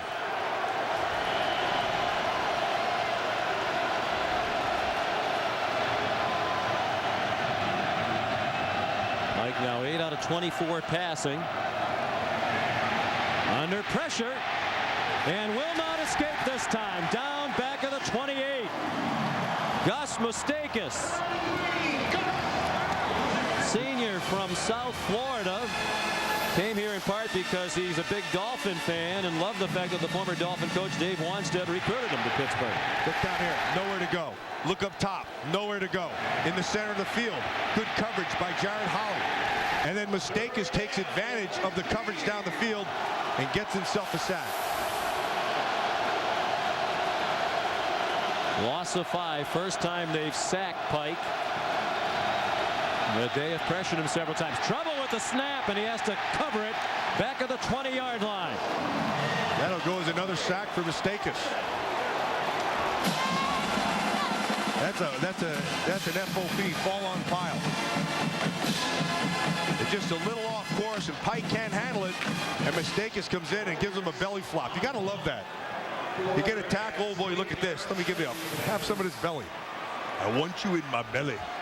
But Pike continues to struggle. You wonder if they would think about Kolaris, at least for a moment, for a changeup. They come after the punt again. Short punt from Jake Rogers. And it rolls down to the 42. Holly? Brian Kelly strongly talking to Tony Pike right now after that last disastrous series. He turned to Zach Kolaris behind him and said, go get ready, kid. They're going to make a change. 11:47 to go, third quarter. Pittsburgh up by 2 scores. College football in high definition is presented by Vizio. Zach Kolaris has been warming up, getting ready to come in at quarterback for Cincinnati. They're down by 2 touchdowns. Their defense on the field. Pike on the bench. Had an animated chat with Brian Kelly as he came off the field. Here's Ray Graham. 7 yards, but there is a flag down near the line of scrimmage. Holding. Offense. Number 1. 10-yard penalty. First down. Cedric McGee, a wide receiver, called for the hold. Holly? It was a pretty strong conversation, but after they got over here to the sideline, they tried to calm things down. Brian Kelly was talking to Tony Pike, but the wide receivers are frustrated right now. I just saw Ben Gaduli and Marty Gilliard trying to explain what's going on, and they got a little bit, animated, I guess I would say. So finally, Brian Kelly just said, all right, everybody just relax. They just need to take a deep breath right now. Brian has calmed down. He makes no secret he's not afraid to get after anybody on that sideline. Assistant coaches, players, officials, ball boys. Hey, it's his show, and I like that in a head coach. It's inevitably it comes down to you. Get it right. After the penalty, here's Graham again. Bounces outside. And a good run. Got the penalty yardage back and then some. Out across the 45, 13-yard gain. It seems hard to believe, but Frank Signetti said yesterday they think Graham has just as much talent as Lewis. Maybe not quite as polished as a freshman as Lewis, but close. He doesn't have the make you miss as much as Lewis does at the shake, but he's faster. And I know one thing. I know that high school coach he had. Chet Parlavecchio would tell you he's a player. He's a player. That kid knows players. Frank Signetti done a wonderful job in his first year here as the offensive coordinator. Graham slipped as he took the handoff.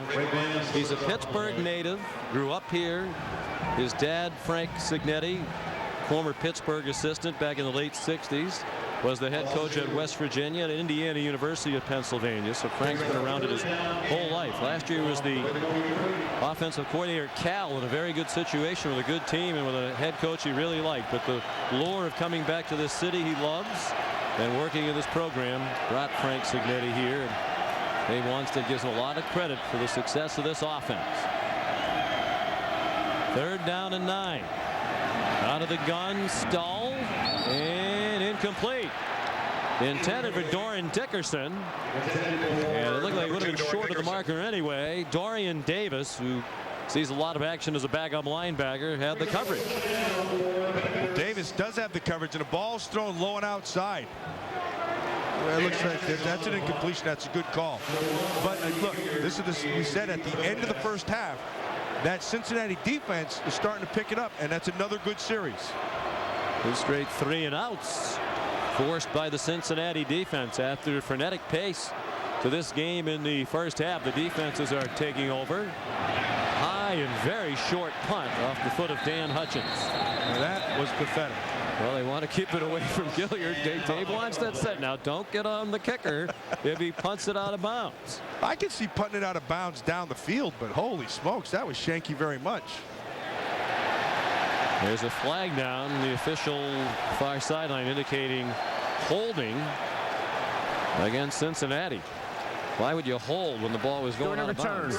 Holding. There was no on the return. return team, number 16. 10-yard penalty from the spot of the infraction. First down. Marcus Bennett called for the hold. Will there be a quarterback change? Will we see Kolaris? Pike has his helmet on. We'll be back in a moment.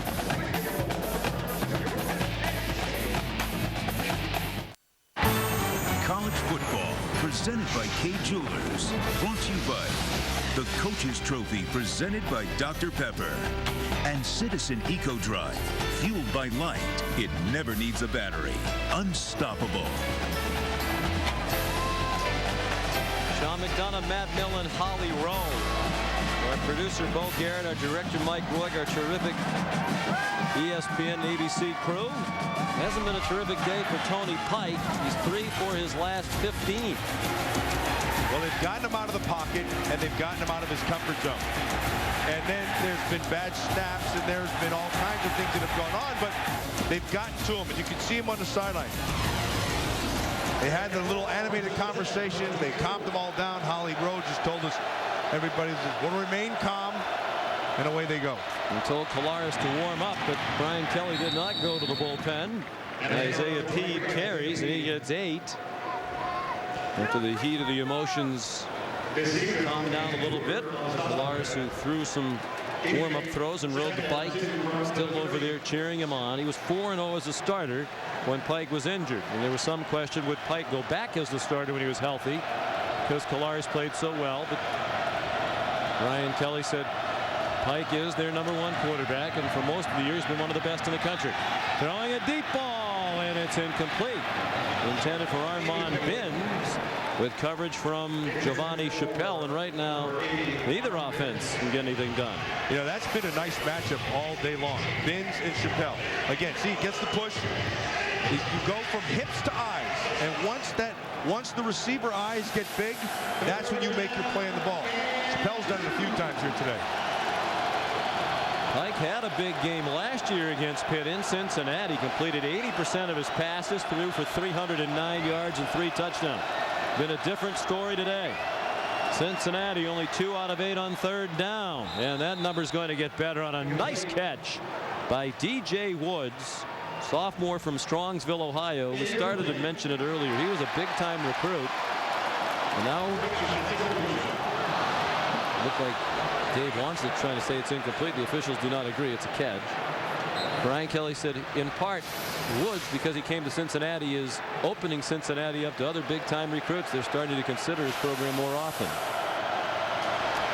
Pike surrounded and stumbles down. That's a sack. Looks like Nick Miles Williams. Carrageen. Carrageen. Yeah, nice. And Williams is right there. They collapsed the inside of the pocket, John, and they had good coverage down the field. And Pike tried to get out of it. He does manage the pocket pretty well. He has pretty good movement. But watch Carrageen on the inside and Williams right there, and they get just enough of them to set up this 2nd down.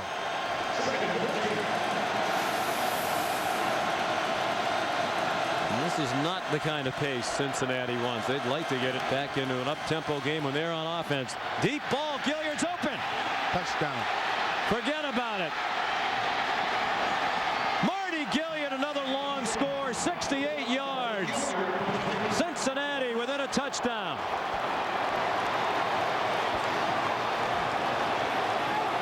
All it takes is one big play. Gilliard gave it to him in the first half, and he gives it to him again. And now it's a one-score game. A 99-yard kickoff return in the first half by Gilliard when they were down 31-10. And now a 68-yard touchdown. They're all happier on that sideline now. It's funny how that works. Brian Kelly's faith in Pike rewarded with a long touchdown pass. Jake Rogers the extra point. And Cincinnati, with a long way to go, is within 7. Watch them up top. And they're going to go the little fake on the front end of it. Right there, see? And then he gets on top. Now watch Holly. A little too high. He gets too high on the defender. His angle coming down was to the top shoulder. Needed to be on the inside. Couldn't get there. And then it's out the gate. They went 78 yards after the penalty on the punt, which was the first penalty of the day against Cincinnati. Only 5 plays to do it. Typical UC drive, 1 minute and 38 seconds. And they're all holding hands and singing songs on the sideline over there now. This is real close. You can hear Kumbaya. And Pike has now thrown a touchdown pass in 17 straight starts. And Marty Gilliard showing why he's an All-American. The ball was just out of the hands of Elijah Fields. It looks like he almost mistimed his jump a little bit, but Jared Holly's got to make that play. That's what a free safety's supposed to do. You're the last line of hope. Jake Rogers to kick off. Bouncing kick, tough to handle, and then Ray Graham slipped down. But we're starting to see the effect of this off and on light snow. The field is clearly slick. And terrible field position for Pittsburgh back at their own 7-yard line. Tonight at 8 Eastern on ESPN. They'll probably have different weather in Tampa for the Dr. Pepper ACC championship game. 10th ranked Georgia Tech taking on the Clemson Tigers for the ACC crown. A trip to the FedEx Orange Bowl. That's the Dr. Pepper ACC championship game tonight at 8 Eastern on ESPN. The winner of this game is going to the BCS Bowl as the representative of the Big East. Pittsburgh's offense has gone quiet all of a sudden. Dion Lewis gets 11, perhaps 12, and a first down. Tackled by Aaron Webster. You know, you talk about the winner of this one going to the BCS Bowl game, Matt. And Lewis is trying to make sure that it's Pittsburgh. When they're going to do it, you're going to just go back to the power game. You see Malecki 74 coming through there, and it's just well blocked.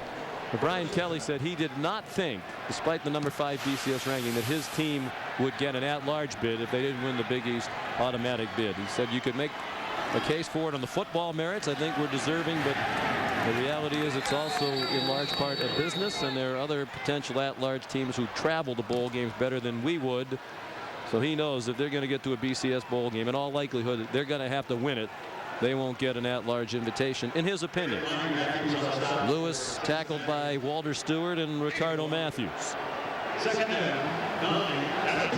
You know what the Cincinnati defense has been doing here is they've been taking their backers, their linebackers, and they've been running 8-gap blitzes a bunch and trying to take care of that inside and forcing Lewis to have to bounce things outside. Stull with time. Dumps it off short. And it's very near a first down to Dion Lewis. Good like tackle in space by J.K. Schaefer. But it is a first down for Pittsburgh. Trying to get back, moving the chains as they did so impressively in the first half. The natural offshoot off of Dion Lewis's work and his 32 or 33 carries is the play action game. And when they can get that going, there are people open down the field. 5 catches for Lewis today, 3 of them for first downs. Coaches said you could see right away he arrived in time for spring practice after graduating from Blair Academy early. You could see the talent.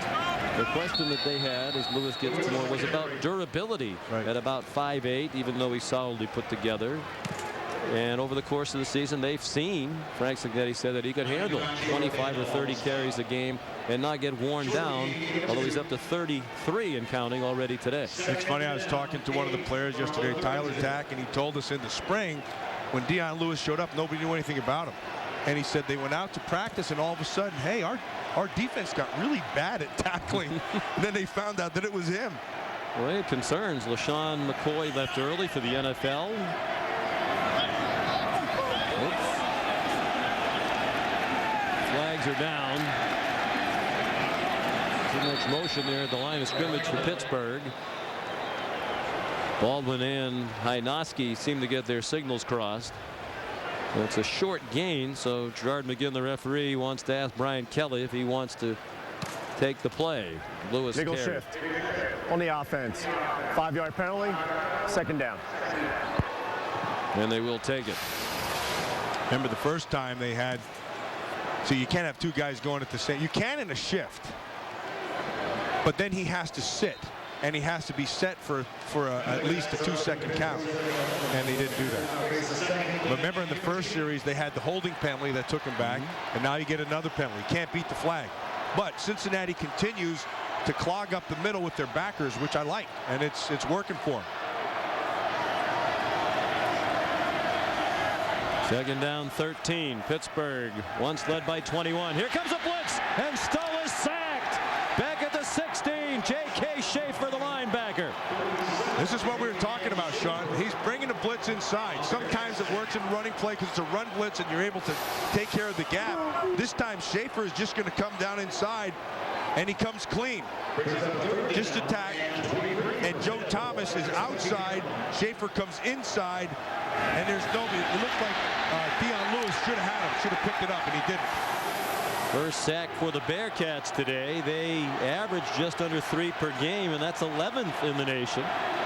Two of the best sack teams in the country. Very conservative play call here. Henry Hynoski, the fullback, out to the 26. His dad Hank was a terrific player at Temple back in the 70s. Dorian Davis made the tackle. And Pittsburgh, after putting up 31 points in the first half, has done very little on offense here in the third quarter. And conversely, Cincinnati's defense, who gave up a bunch of points, has stiffened, and they're playing good run defense right now. There's the third punt of the quarter for Dan Hutchins, who punted only once in the first half. And it's that man again, Marty Gilliard, who has the last 2 scores for Cincinnati, both of them long ones. Toward the sideline again, Gilliard gestures to get away from it, and it takes a nice roll for the Panthers. Out of bounds at the 25-yard line. Pike with a chance to tie it up when he and the Bearcats come back on offense after a 49-yard punt.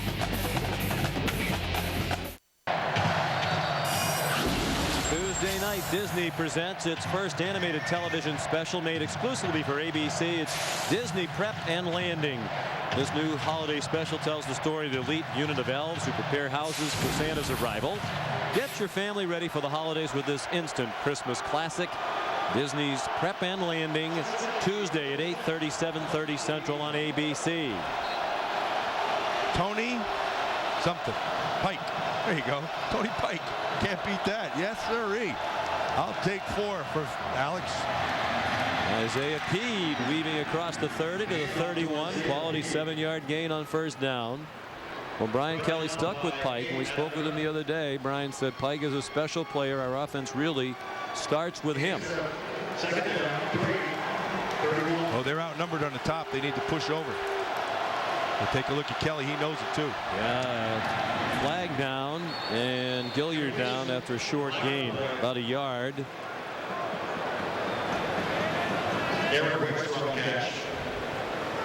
Nickel shift on the offense. I would decline. 5-yard penalty, second down. You see, they take Peed and they take him all the way out from the backfield and send him to the far side. And then he realizes he shouldn't be that wide, and he comes back down inside, and the ball snapped, and he's not set. I would decline that penalty. I would have put it, because the difference between, 3rd and 5 or 3rd and 8 and 3rd and 4 is really not that big a difference. 2nd and 8 now instead of probably 3rd and about 4, as you said. Pike steps into a throw, has his man. First down, Armand Binns. Tripped up at the 42-yard line by Dom DeSico. 16 yards, first down, Cincinnati. Romeo's had some pressure off the right side. You'll see him 91 coming up there, and he just steps up in the zone. Binns finds the hole.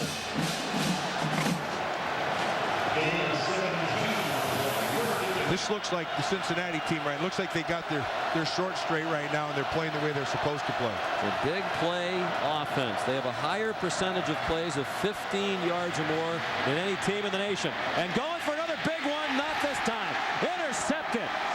Jared Holley picked it off. Pike just threw it up for grabs. It was like a punt right down the middle of the field, intended for Gilliard.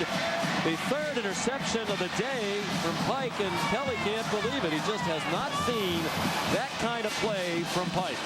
And he's eyeballing him the whole way. And it's Gilliard, but Jared Holley reads it perfectly. It's one of the things you like about Jared Holley. Rarely makes mistakes.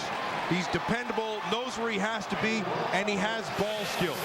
He's a two-time All-State corner out of Easton High School in Pennsylvania, and they made the switch, and they could not be more pleased with the play of Jared Holley.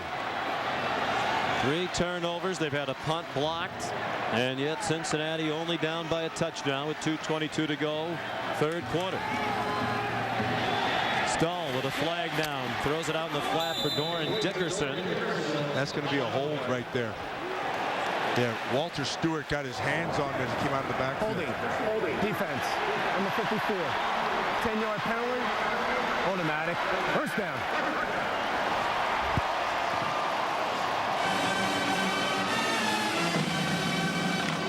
Yeah, Sean, you and I were talking in the intermission about Cincinnati taking care of the inside running game and stuffing that. So you got to get to the edge, whether it's a pitch or what they were doing earlier with Graham running outside, or that, a short passes, just start to work the edges.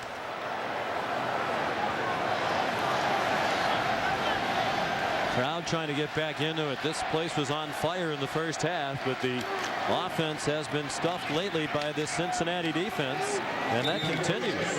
Lewis straight ahead for 2. J.K. Schaefer the tackle. Holly?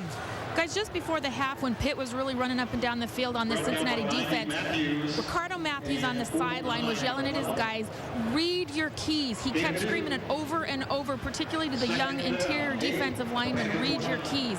Now they've come out and he's reading it. What he's yelling is, they're frustrated. We're getting to them. They're getting frustrated. Keep it up. So you've got to believe they've made a change and possibly reading those keys better, Matt. Yeah, what they're doing there, Holly, is just, this is a gap control defense. And so you have to maintain your discipline and you have to take care of your gap. 2nd and 7. Short pass to the tight end, Nate Byam. And he's taken down short of the first down. Byam, another senior from Franklin, Pennsylvania. An emotional senior day for him on the field before today's game. He's an excellent player out there on the field with his grandfather Ron, who basically raised him. His mom was 16 when he was born, has battled drug and alcohol problems her entire life, and his dad, who lives in a trailer home about an hour and a half from where his granddad raised Nate. And that was a wonderful scene on the field before the game today. And his mom was here today too. She's starting to get her life together. This beautiful throw by Stahl. And Jonathan Baldwin, the catch for a first down. Brad Jones had the coverage. And senior day is always emotional, Matt. And I know you remember your last game, but Nate said he was going to be fighting back the tears when he got out on the field, saw his mom and his granddad. He wouldn't be here without Ron. Those are always tough. Tough on moms, tough on grandparents, and tough on the players. Yeah. Nate said, I'd like to make it in the NFL so I can help my grandfather. He said, but he doesn't want anything. Well, that's the way grandpops are. That's the way they should be. But that kid will have his chance of playing. And I think Nate has a chance to give Granddad what he wants most of all, a win. They're 15 minutes away from it in a tight game with the Big East title up for grabs.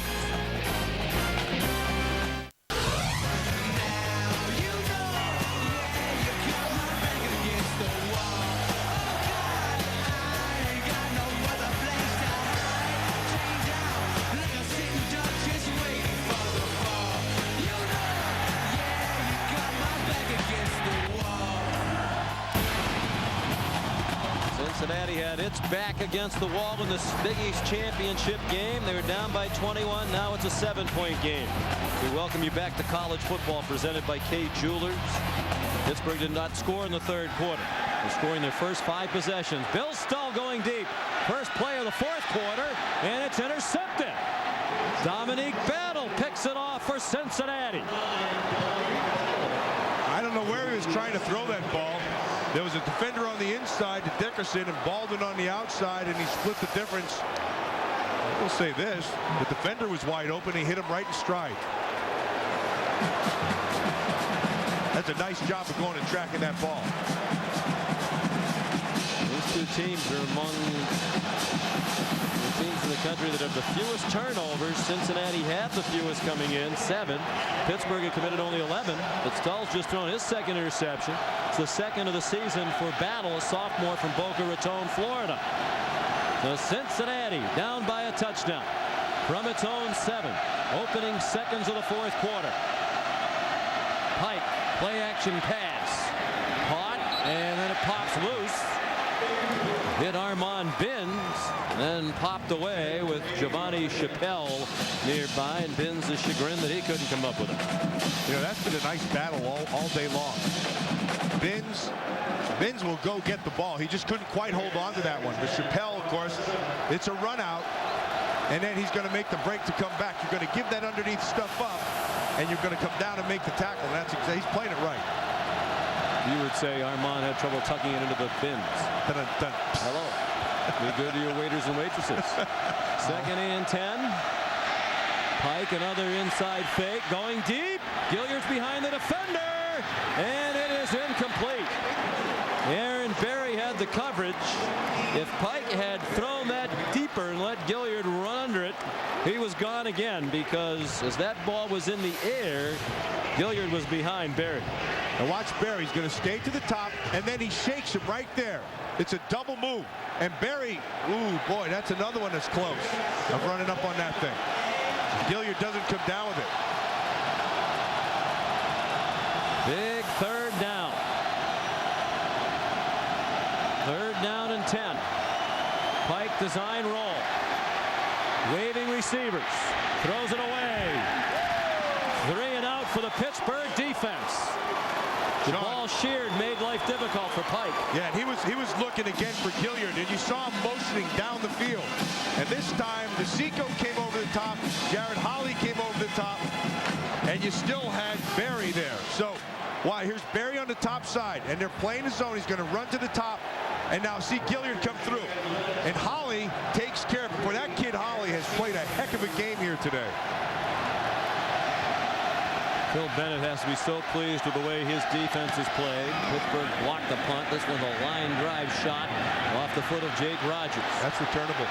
Aaron Smith has blockers and brings it all the way back near the 30-yard line. That was a low line drive kick. Rogers well aware of the history. Ryan Woodard saved the touchdown perhaps for Cincinnati. 43-yard punt. 18-yard return. It's a low-line drive, very returnable. It gets to the receiver, the returner, quicker than your coverage can get there. But here's the key. Watch the blocks. They set up the wall. And Woodard, he comes through. That is a fantastic job, because that could have, you're right, Sean. That was a touchdown. Yeah, it looked like it might go when he started to come over by the near sideline. Pitt leading by 7. Lewis spins to the 29-yard line. Even a field goal here would be huge to make it a 2-score game. Lewis got off to a great start, but they've done a good job against him lately.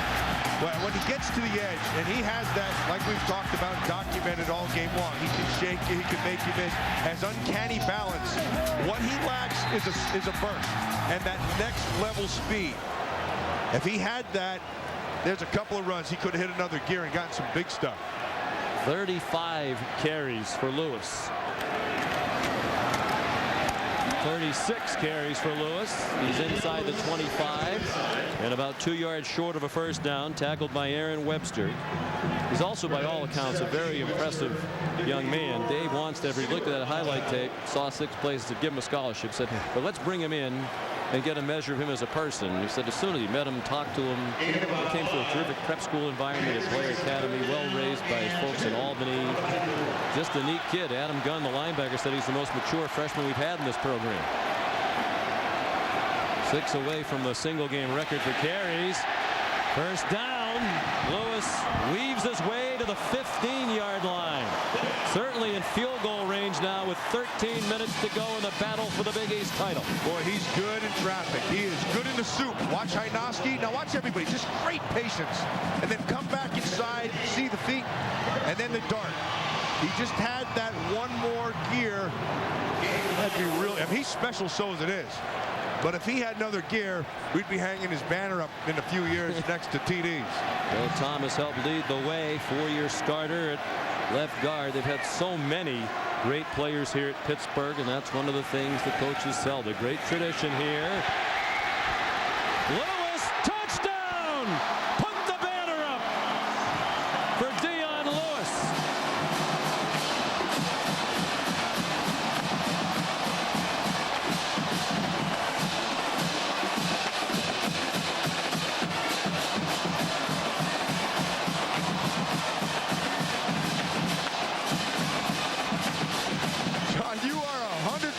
He keeps running like that.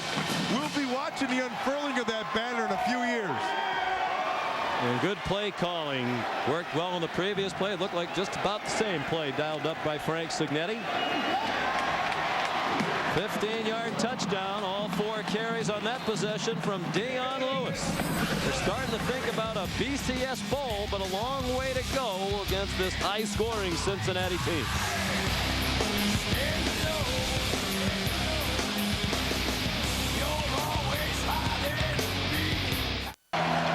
Well, they don't have a banner up yet for Dion Lewis. Well, they have his picture in the stands. He's become an immediate fan favorite with a tremendous freshman season, and he continues to break records. Now the Pitt freshman scoring record with his second touchdown of the day. And 160 yards today. He's only 80 away from breaking Tony Dorsett's freshman rushing record at Pitt. And he has a bowl game still to come. Will it be a BCS bowl game? If they hang on to the lead and win it, it will be. 12:26 to go as Dan Hutchins kicks off. Short and down to Darren Williams. And look at him go. Actually, it's Gilliard who returns it all the way to the 24-yard line. Looked like Williams was in position to field it, but they want Gilliard to handle it when he can, and he did, and he almost broke it all the way. Took it back 48 yards to the 23-yard line. That is smart by Brian Kelly and his special team staff, because they took Gilliard where he normally is and put him up in that position, anticipating a short kick, and then he brings it back and puts him in a great scoring position. When they try to kick it away from him, they can't. And every time they've needed a big play today, Gilliard's given it to him. 230 yards on kickoff returns. 87 receiving yards, including a long touchdown. They need to score quickly, and he's put them in position to do it. Of course, they can score quickly on a long field, too. Toward the end zone it goes. Incomplete. Mike was throwing into the direction of Gilliard, and Aaron Berry had the coverage. Yeah, they had a nice zone going there. Holly pushed Berry over to the side, and watch. You're going to see that they're going to try to get to the corner back here. Berry does a nice job of staying on one, which is the outside receiver, and reading two, which is the second receiver, and he takes it right into his zone. Quick toss. Peed. Down to the 17-yard line, tackled by Greg Romeus, and the clock runs under 12 minutes remaining in this Big East title game. Sean, did you see Romeus get from the inside out? That Pete can go. Romeus turned right away and took an angle and set up this third down. It's a nice play. And a big one it is. You wonder if they're in 4-down territory, down by 2 touchdowns. A long way to go. Moot point. It's a first down. Gilliard looked like he juggled it a bit, but held on for the catch. And another big play they get from Gilliard. Jared Hawley the tackle. There we go. It's just in the slot right here. You can watch Gilliard. He's just going to go down and sit down. And they're playing off in the zone, which in the third short is, they're going to have to match up down here. Now it's red zone time for Piker. He's been good. And red zone time for the defense, which has been really good today. Best red zone quarterback in the country this season. Locked up both sides. Tony Pike. one of the best red zone defenses in the country. On defense in Pittsburgh, and Pike wins the battle. Touchdown, DJ Woods. Beat Jared Holly. Holly gave too much, tried to take away the inside, and then Woods takes the outside. Woods gets out of his break really well. See it right down here. Holly's trying to take away the inside, so Woods sees it's fine. I'll take the outside. He's going to beat Holly to the break, and it's 6.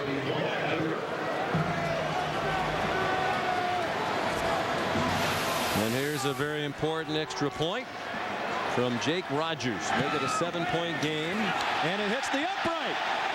No good. Pilaris, the holder, looked like the ball was moving around a bit. And Jake Rogers, a rare miss. He was 56 out of 57 for the season entering today. And this is his first miss of the day.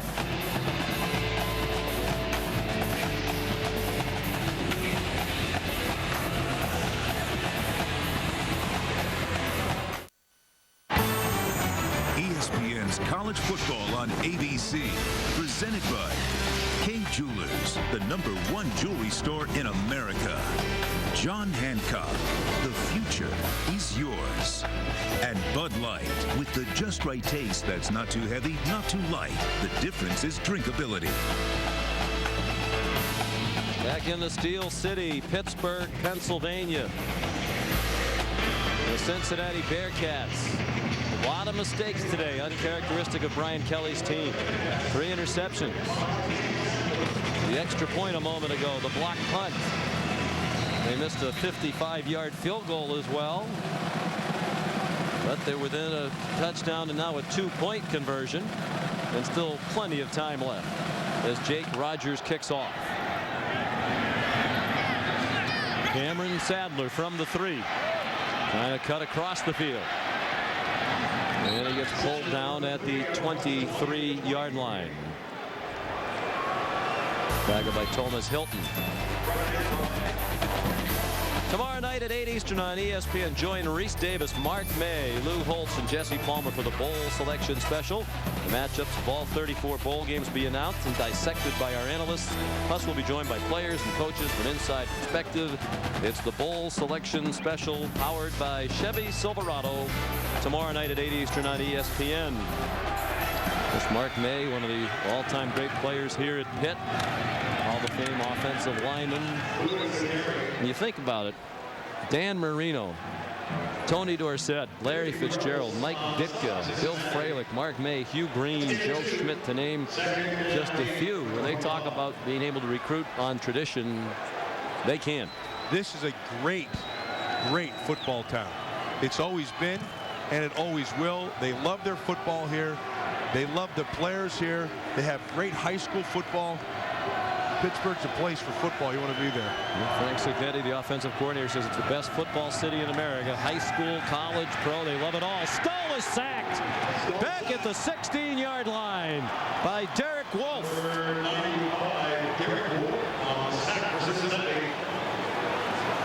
Stoll tried to step up in the pocket. Gets the pressure from the top side, first of all, by Alex Daniels. And that forces him inside, and then Wolf, the nose tackle, comes through for the big sack. Sets up 3rd and long. Wolf's the sophomore. Bob Diakos is down the road. He's going to be an overwhelming player. A lot of talent. Still learning how to play. 3rd down and 17, as you might expect. Conservative call, deep in their own territory, protecting an 8-point lead. Lewis got them out to the 25. Norian Davis made the tackle, and now Pittsburgh will have to punt, and Cincinnati with a chance to tie it with a touchdown and a 2-point conversion. Well, that's a fantastic job by the defense of the Bearcats. That was a big series. You have, under 10 minutes now. Get the ball into the hands of your offense, but also Gilliard here has a chance for some more magic. He's been magical all day long.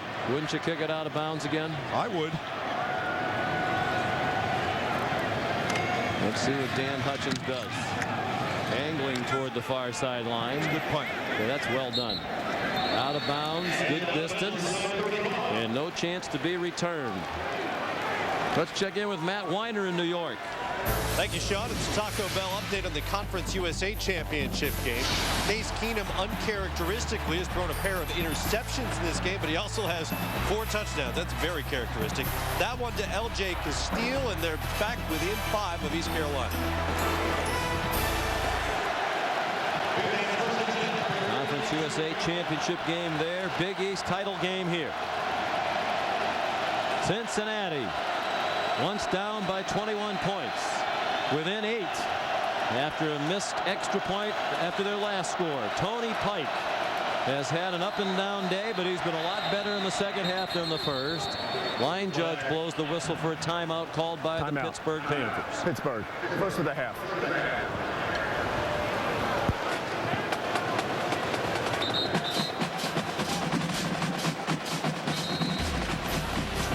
.54 to go.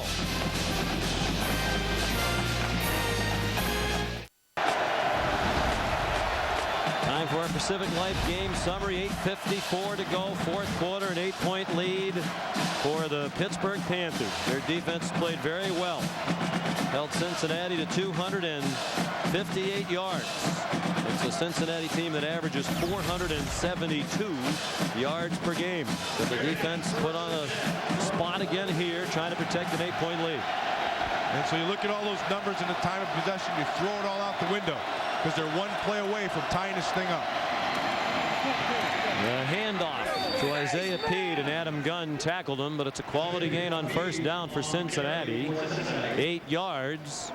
Second down and 2. The snow continues to fall. It's been flurries throughout the day. The temperature hovering right around the freezing mark. This new field has held up pretty well. Recently resodded. Pike throws, has his man. First down into Pittsburgh territory, and then a hit out of bounds. DJ Woods caught it, and then Jared Holley with the late hit. They're putting Holley in a position to cover the slot, and he's playing off. And you're going to run that out all day long. After the play, personal foul, defense, 15-yard penalty, first down. They're trying to make it look like you're going to keep your safeties deep. But what they're doing, they're just going to take this guy, they're going to run him out of here. And then Holley is locked up on him. And he's going to try to take away the inside because there's nobody in the middle of the field. Well, you give up the out all day long. Well, the crowd just saw a replay. They didn't think this was a late hit, but it was. It was a hit. Late one. Good call. 14-yard pass play, 15-yard penalty, 29 in all. They're at the 31-yard line. 8 points away from a tie with 8 minutes to go. Little shovel pass inside to Ben Guidugli, the tight end. Brother of Gino Guidugli, a 4-year starting quarterback for Cincinnati. They've both had excellent careers. That's about a 6-yard gain. Yeah, Elijah Fields comes from the inside out, makes that tackle, but this Cincinnati offense, you're starting to feel it. And this Pittsburgh crowd starting to feel it too, because here they come. Cincinnati's won 17 straight regular season games. Gilliard first down, slipped as he tried to make a move. And they're at the 17-yard line. It was DJ Woods the catch. Jared Holley gets credit for the tackle. Be smart reminds Brian Kelly. They're gonna have to change up because you're gonna be giving that away. Now they're walking up a little bit. And Pike has found the range. 5 completions in a row. 4-man rush. Single coverage. It is caught at the goal line, but not into the end zone for Armand Binns. Giovanni Chappelle kept him out, but it'll be first and goal from inside the 1. So they like the matchup on the top side. It's Chappelle and Binns. It's been there all day. Now watch Binns not let him score. It's where the ball is, not where the body is. He does not break the plane. And a nice job of holding him back. They may look at that, but it didn't look like it broke the plane. Well, we're going to see if the plane was broken by Armand Binns, or did Chappelle keep him out?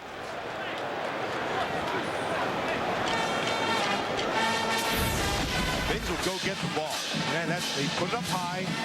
Now watch where the ball is. Does it break the plane? Doesn't look like it. No, it doesn't look like it. And again, call on the field was no, so it has to be clear video evidence, conclusive, to overturn it. They're there to correct obvious mistakes, and that official you circled, Matt, certainly had great position. Yeah, what he doesn't see, though, is where the ball is buried in his midsection right there.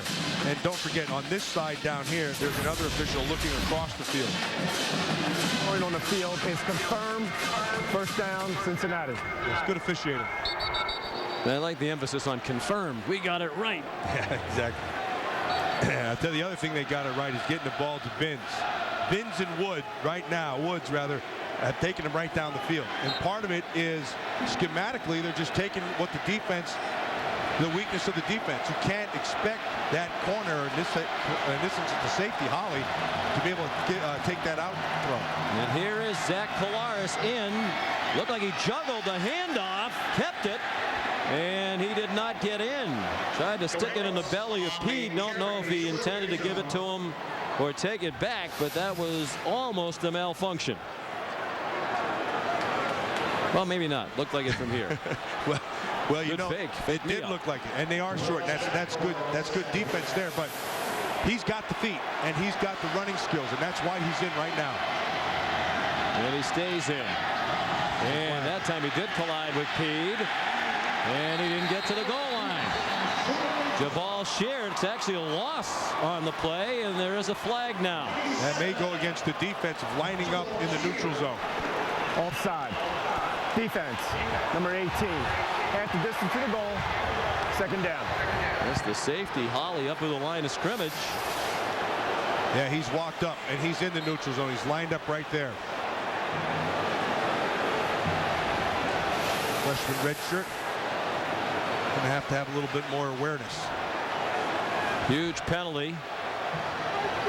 It's still Collaros, the sophomore.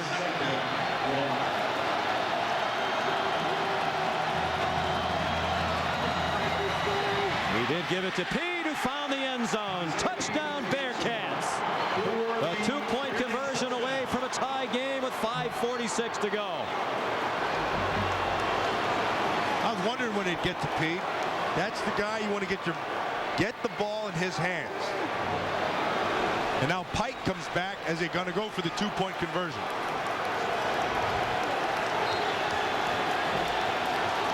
And Pike, after a stretch earlier in the game when he completed only 3 out of 16 passes, has hit his last 7.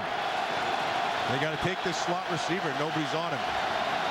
First two-point try of the year. Walk up on him. Pike throws back of the end zone, caught. And it's that man again, Marty Gilliard. The battle for the Big East title and a BCS Bowl bid is tied at 38 with 5:46 to go. We told you on the front end that Marty Gilliard is special with the ball in his hands. And we said in the receiving and also in the return game, and he's been all of that.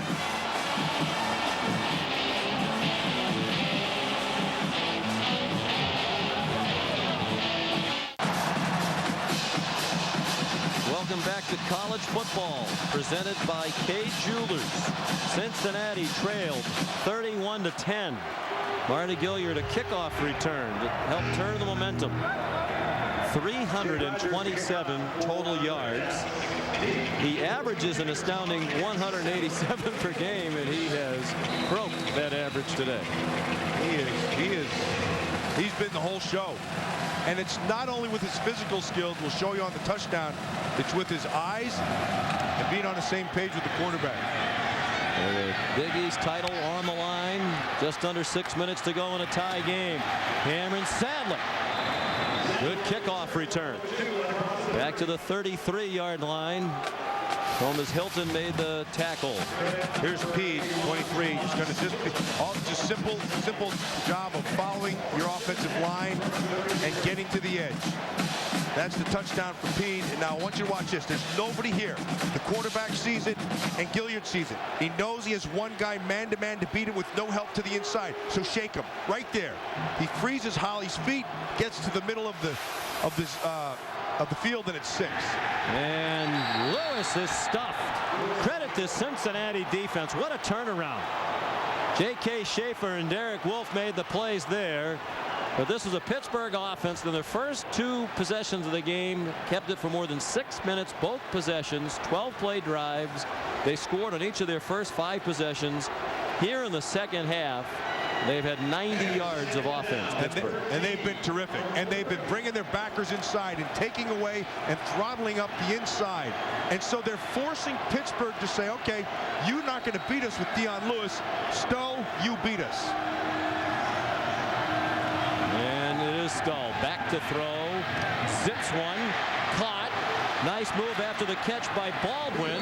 And he's very close to the first down marker with the forward progress. Schaefer drove him back. You can see the officials are marking it on that yellow line. Likely to be a first down. Gerard McGinn called on the chains for a measurement. Might be a tad short. The yellow line is accurate, and I think it almost always is. And if you want to bet on anything in life, bet on that yellow line. I'm reading it from up here. I didn't even look at the line yet. So I'm probably look wrong. At the line. Like I said, it looked like a first down. Didn't I say that? Yes, yeah, all the way. So. Thought so. Might have seen some writing too on that ball. They wrote Foge on the footballs in memory of Foge Fazio, the former Pitt coach who passed away after a long battle with leukemia this week. Pretty generous spot. Yeah, and it looked like it was there, but Foge Fazio was a favorite of anybody. Anybody who knew Foge Fazio, you were happy you knew the man. That guy was a star. Longtime college and NFL coach. And in recent years, a commentator on the Pittsburgh radio broadcast. Bill Hillgrove and Bill Fralick. Just one of the most well-liked people in football for a long time. Head coach, longtime assistant, great recruiter because of his personality. Died at the age of 71 on Wednesday night after a long battle with leukemia. And our condolences to the Fazio family. Always, that's a great picture because that's the way Foge always was. Always had a smile on his face. Always a kind word for anybody. Dion Lewis. Another first down, and there's a flag down back near the line of scrimmage. And right in the middle of the line. Foul. Defense. Number 54. Hands to the face. 15-yard penalty. First down. That's Walter Stewart, the defensive end. Hands to the face. I saw a helmet come flying off on the inside.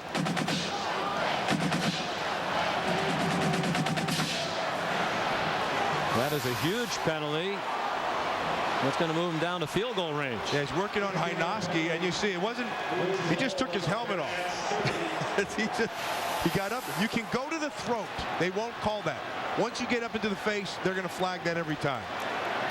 Meanwhile, it was the 43rd carry of the day for Dion Lewis, breaking Ironhead Hayward's single game Pittsburgh record. Another run blitz and a bounce to the outside, and another flag as they take down Lewis by the face mask. Ricardo Matthews didn't mean to, but he did. That's a tough call. I mean, every time I see that from defenders, that you're grabbing for anything, especially against a back like this who can shake you. And Ricardo Matthews, he's played a good game. He just got his hand in the wrong spot. There's no flag on the play for a face mask. Second down. Well, he didn't need to, and apparently he did not. After the officials conferred, they originally deemed that he did. They threw the flag. Yeah. Yeah, it came across his face. And they picked it up.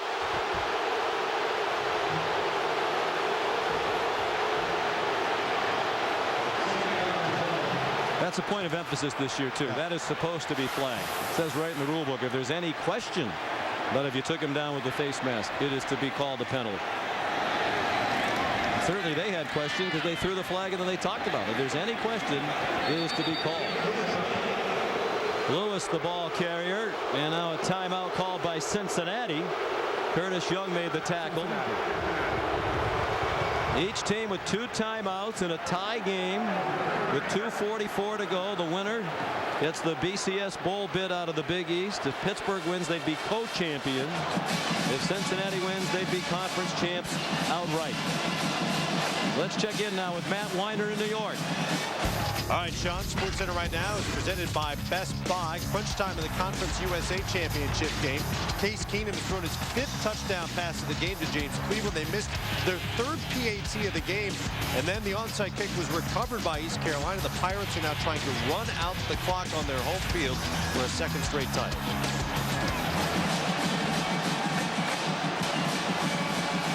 Well, Dave Wanstead still very agitated during Matt Weiner's update, giving it to the referee about this no call. Originally a flag thrown for a face mask. Well, he has it initially, and then he comes off. And you're right, Sean. The rule book, the rule says what it says, and they picked it up. But hey, that doesn't matter now. There's been a play run. You got to play. Forget about that. And it's 3rd down. Stoll's got to make a play here. It'll be a long field goal from here on a slick field. 3rd down and 9. Stoll steps into a throw and has his man. 1st down. Jonathan Baldwin fighting for every inch.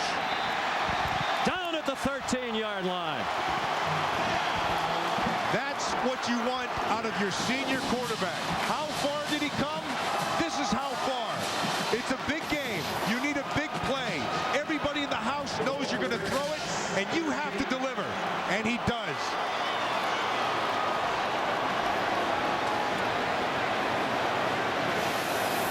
A 16-yard gain. Stoll's gone over 5,000 yards passing for his career today. 6th all time at a school with some terrific quarterbacks throughout its history. Back to Lewis. Turning the corner. And out of bounds near the 5-yard line.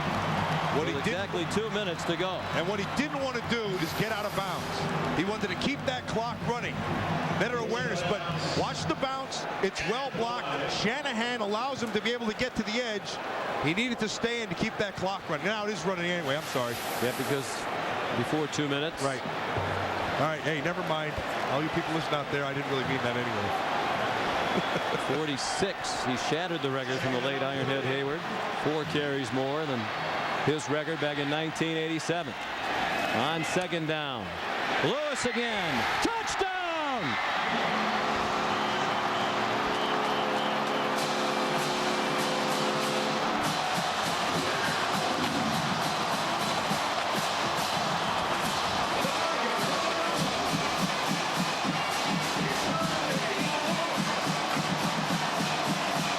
All he's going to do is follow his guard and his fullback again, Hynoski. They've been running this play all game long.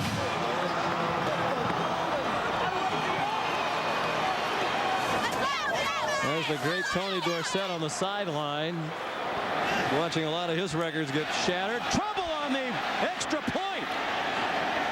Andrew Janocko, the holder, picks it up, but he won't get there. Oh, could that be huge? It's a 6-point game. With 1:36 to go, these Pitt fans are well aware how quickly Cincinnati can strike.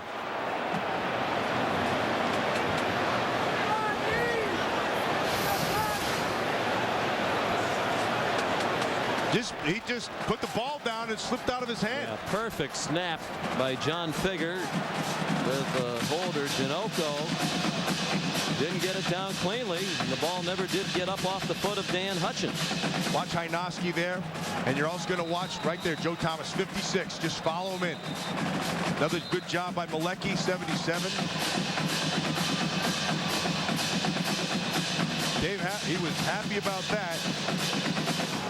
And Tony Dorsett, he's happy about that, but they can't be happy about the missed extra point.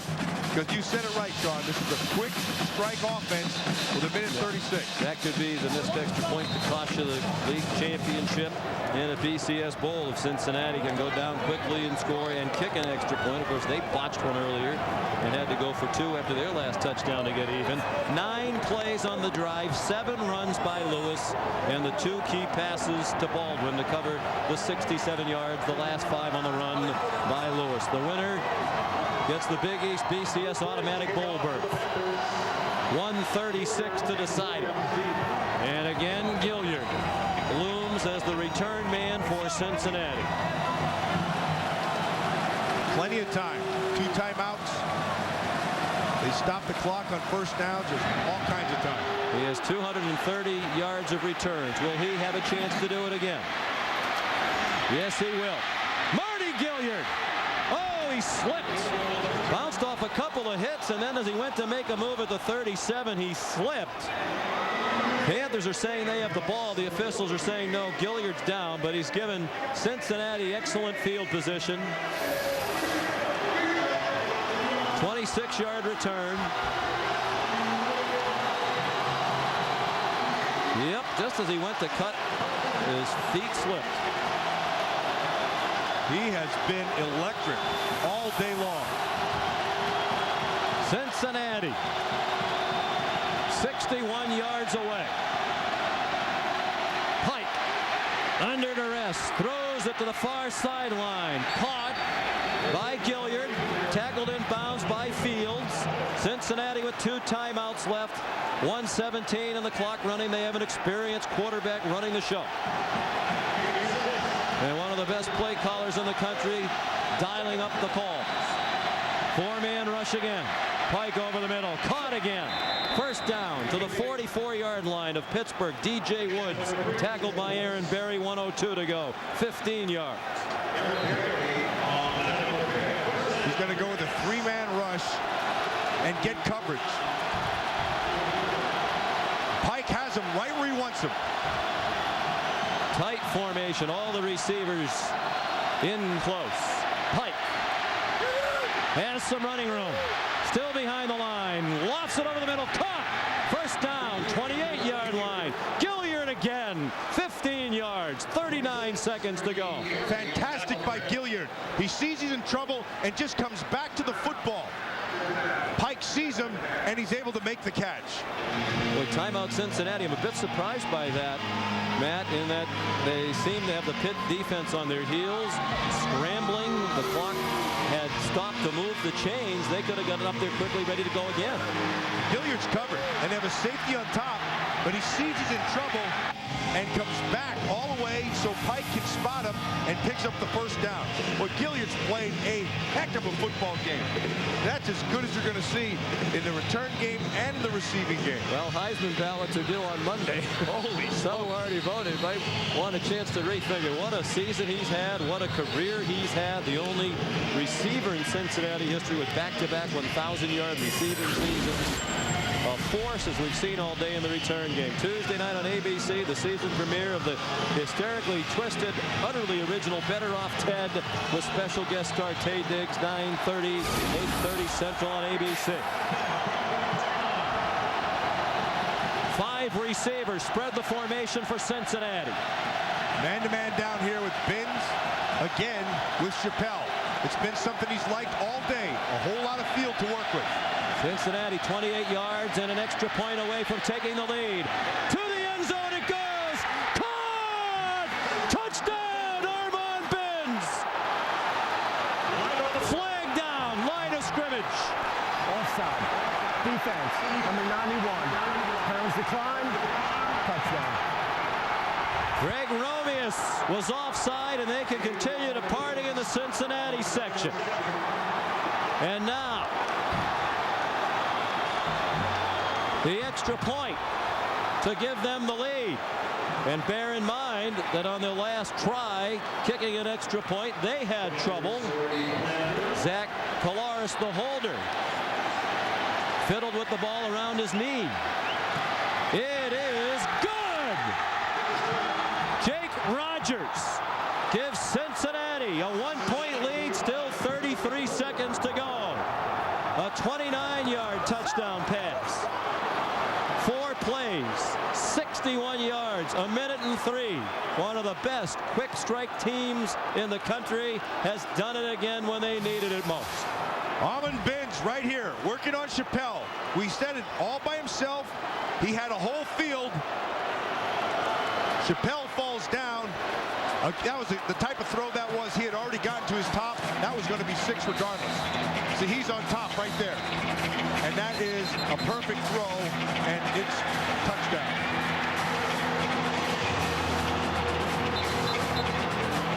Credit Pike. It was a great throw, but he saw it right from the start. He saw the safety in the middle of the field.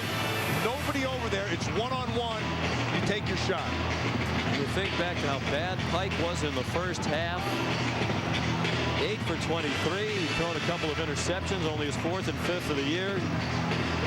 All of a sudden, Pike has hit his last 11 passes. An emotional scene on the sideline.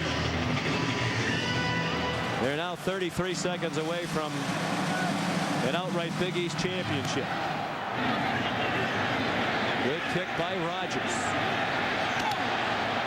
Ray Graham's going to run it out.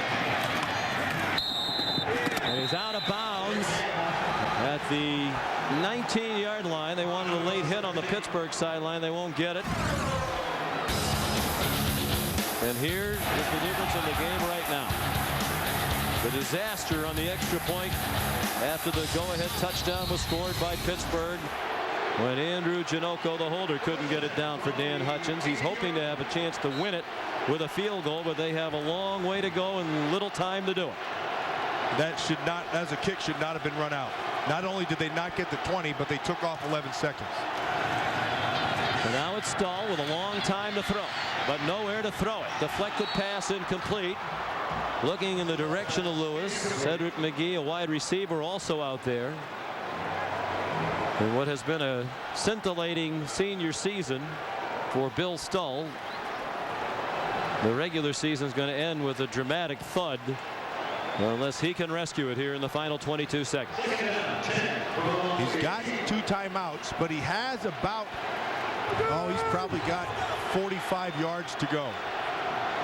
What a performance by Gilliard. You could see the emotion on his face, hoping the defense can cement it. Stahl down the seam, almost intercepted.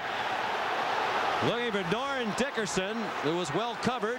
Drew Fry was nearby. Walter Stewart in the neighborhood. 3rd down. Yeah, watch number 2 up there. It's Doran Dickerson, and he's trying to get there, and they're trying to say that Stewart interfered with them, but he has his position. Brian Kelly's hoping he was going to get a pick out of that one. Gilliard's done it all, but all he can do now is watch. 17 seconds to go. Pittsburgh once led by 21 points. 31-10. That kickoff return by Gilliard turned it around. Jump ball for Baldwin. Incomplete. That's his specialty with his size and leaping ability, but double covered. And now Pittsburgh is down to one final chance. It's amazing that it all comes down to a blocked, or not a block, a missed extra point. But hey, both these teams were even. Pitt had all their chances to win this game. Cincinnati never quit. And that man, timeout call. Yeah, that man right there, Gilliard. Yeah, he just took the team on his back. 118 yards receiving and a touchdown, and the remarkable return game. He also had the big catch on the 2-point conversion. Let's check in with Matt Weiner in New York. All right, Sean, we'll take you to Los Angeles next, where the USC Trojans are 2 wins away from an 8th straight 10-win season. They have to beat Arizona today for starters. Kickoff at 3:41 Eastern Time.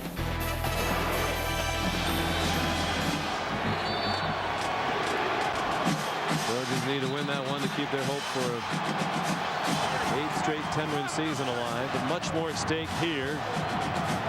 The Big East BCS Bowl bid. Pittsburgh trying to share the regular season title with Cincinnati. Cincinnati's already clinched a share of its 2nd straight Big East championship. And the holder, Janocko, just about inconsolable on the sideline. 4th down and 10. 10 seconds to go.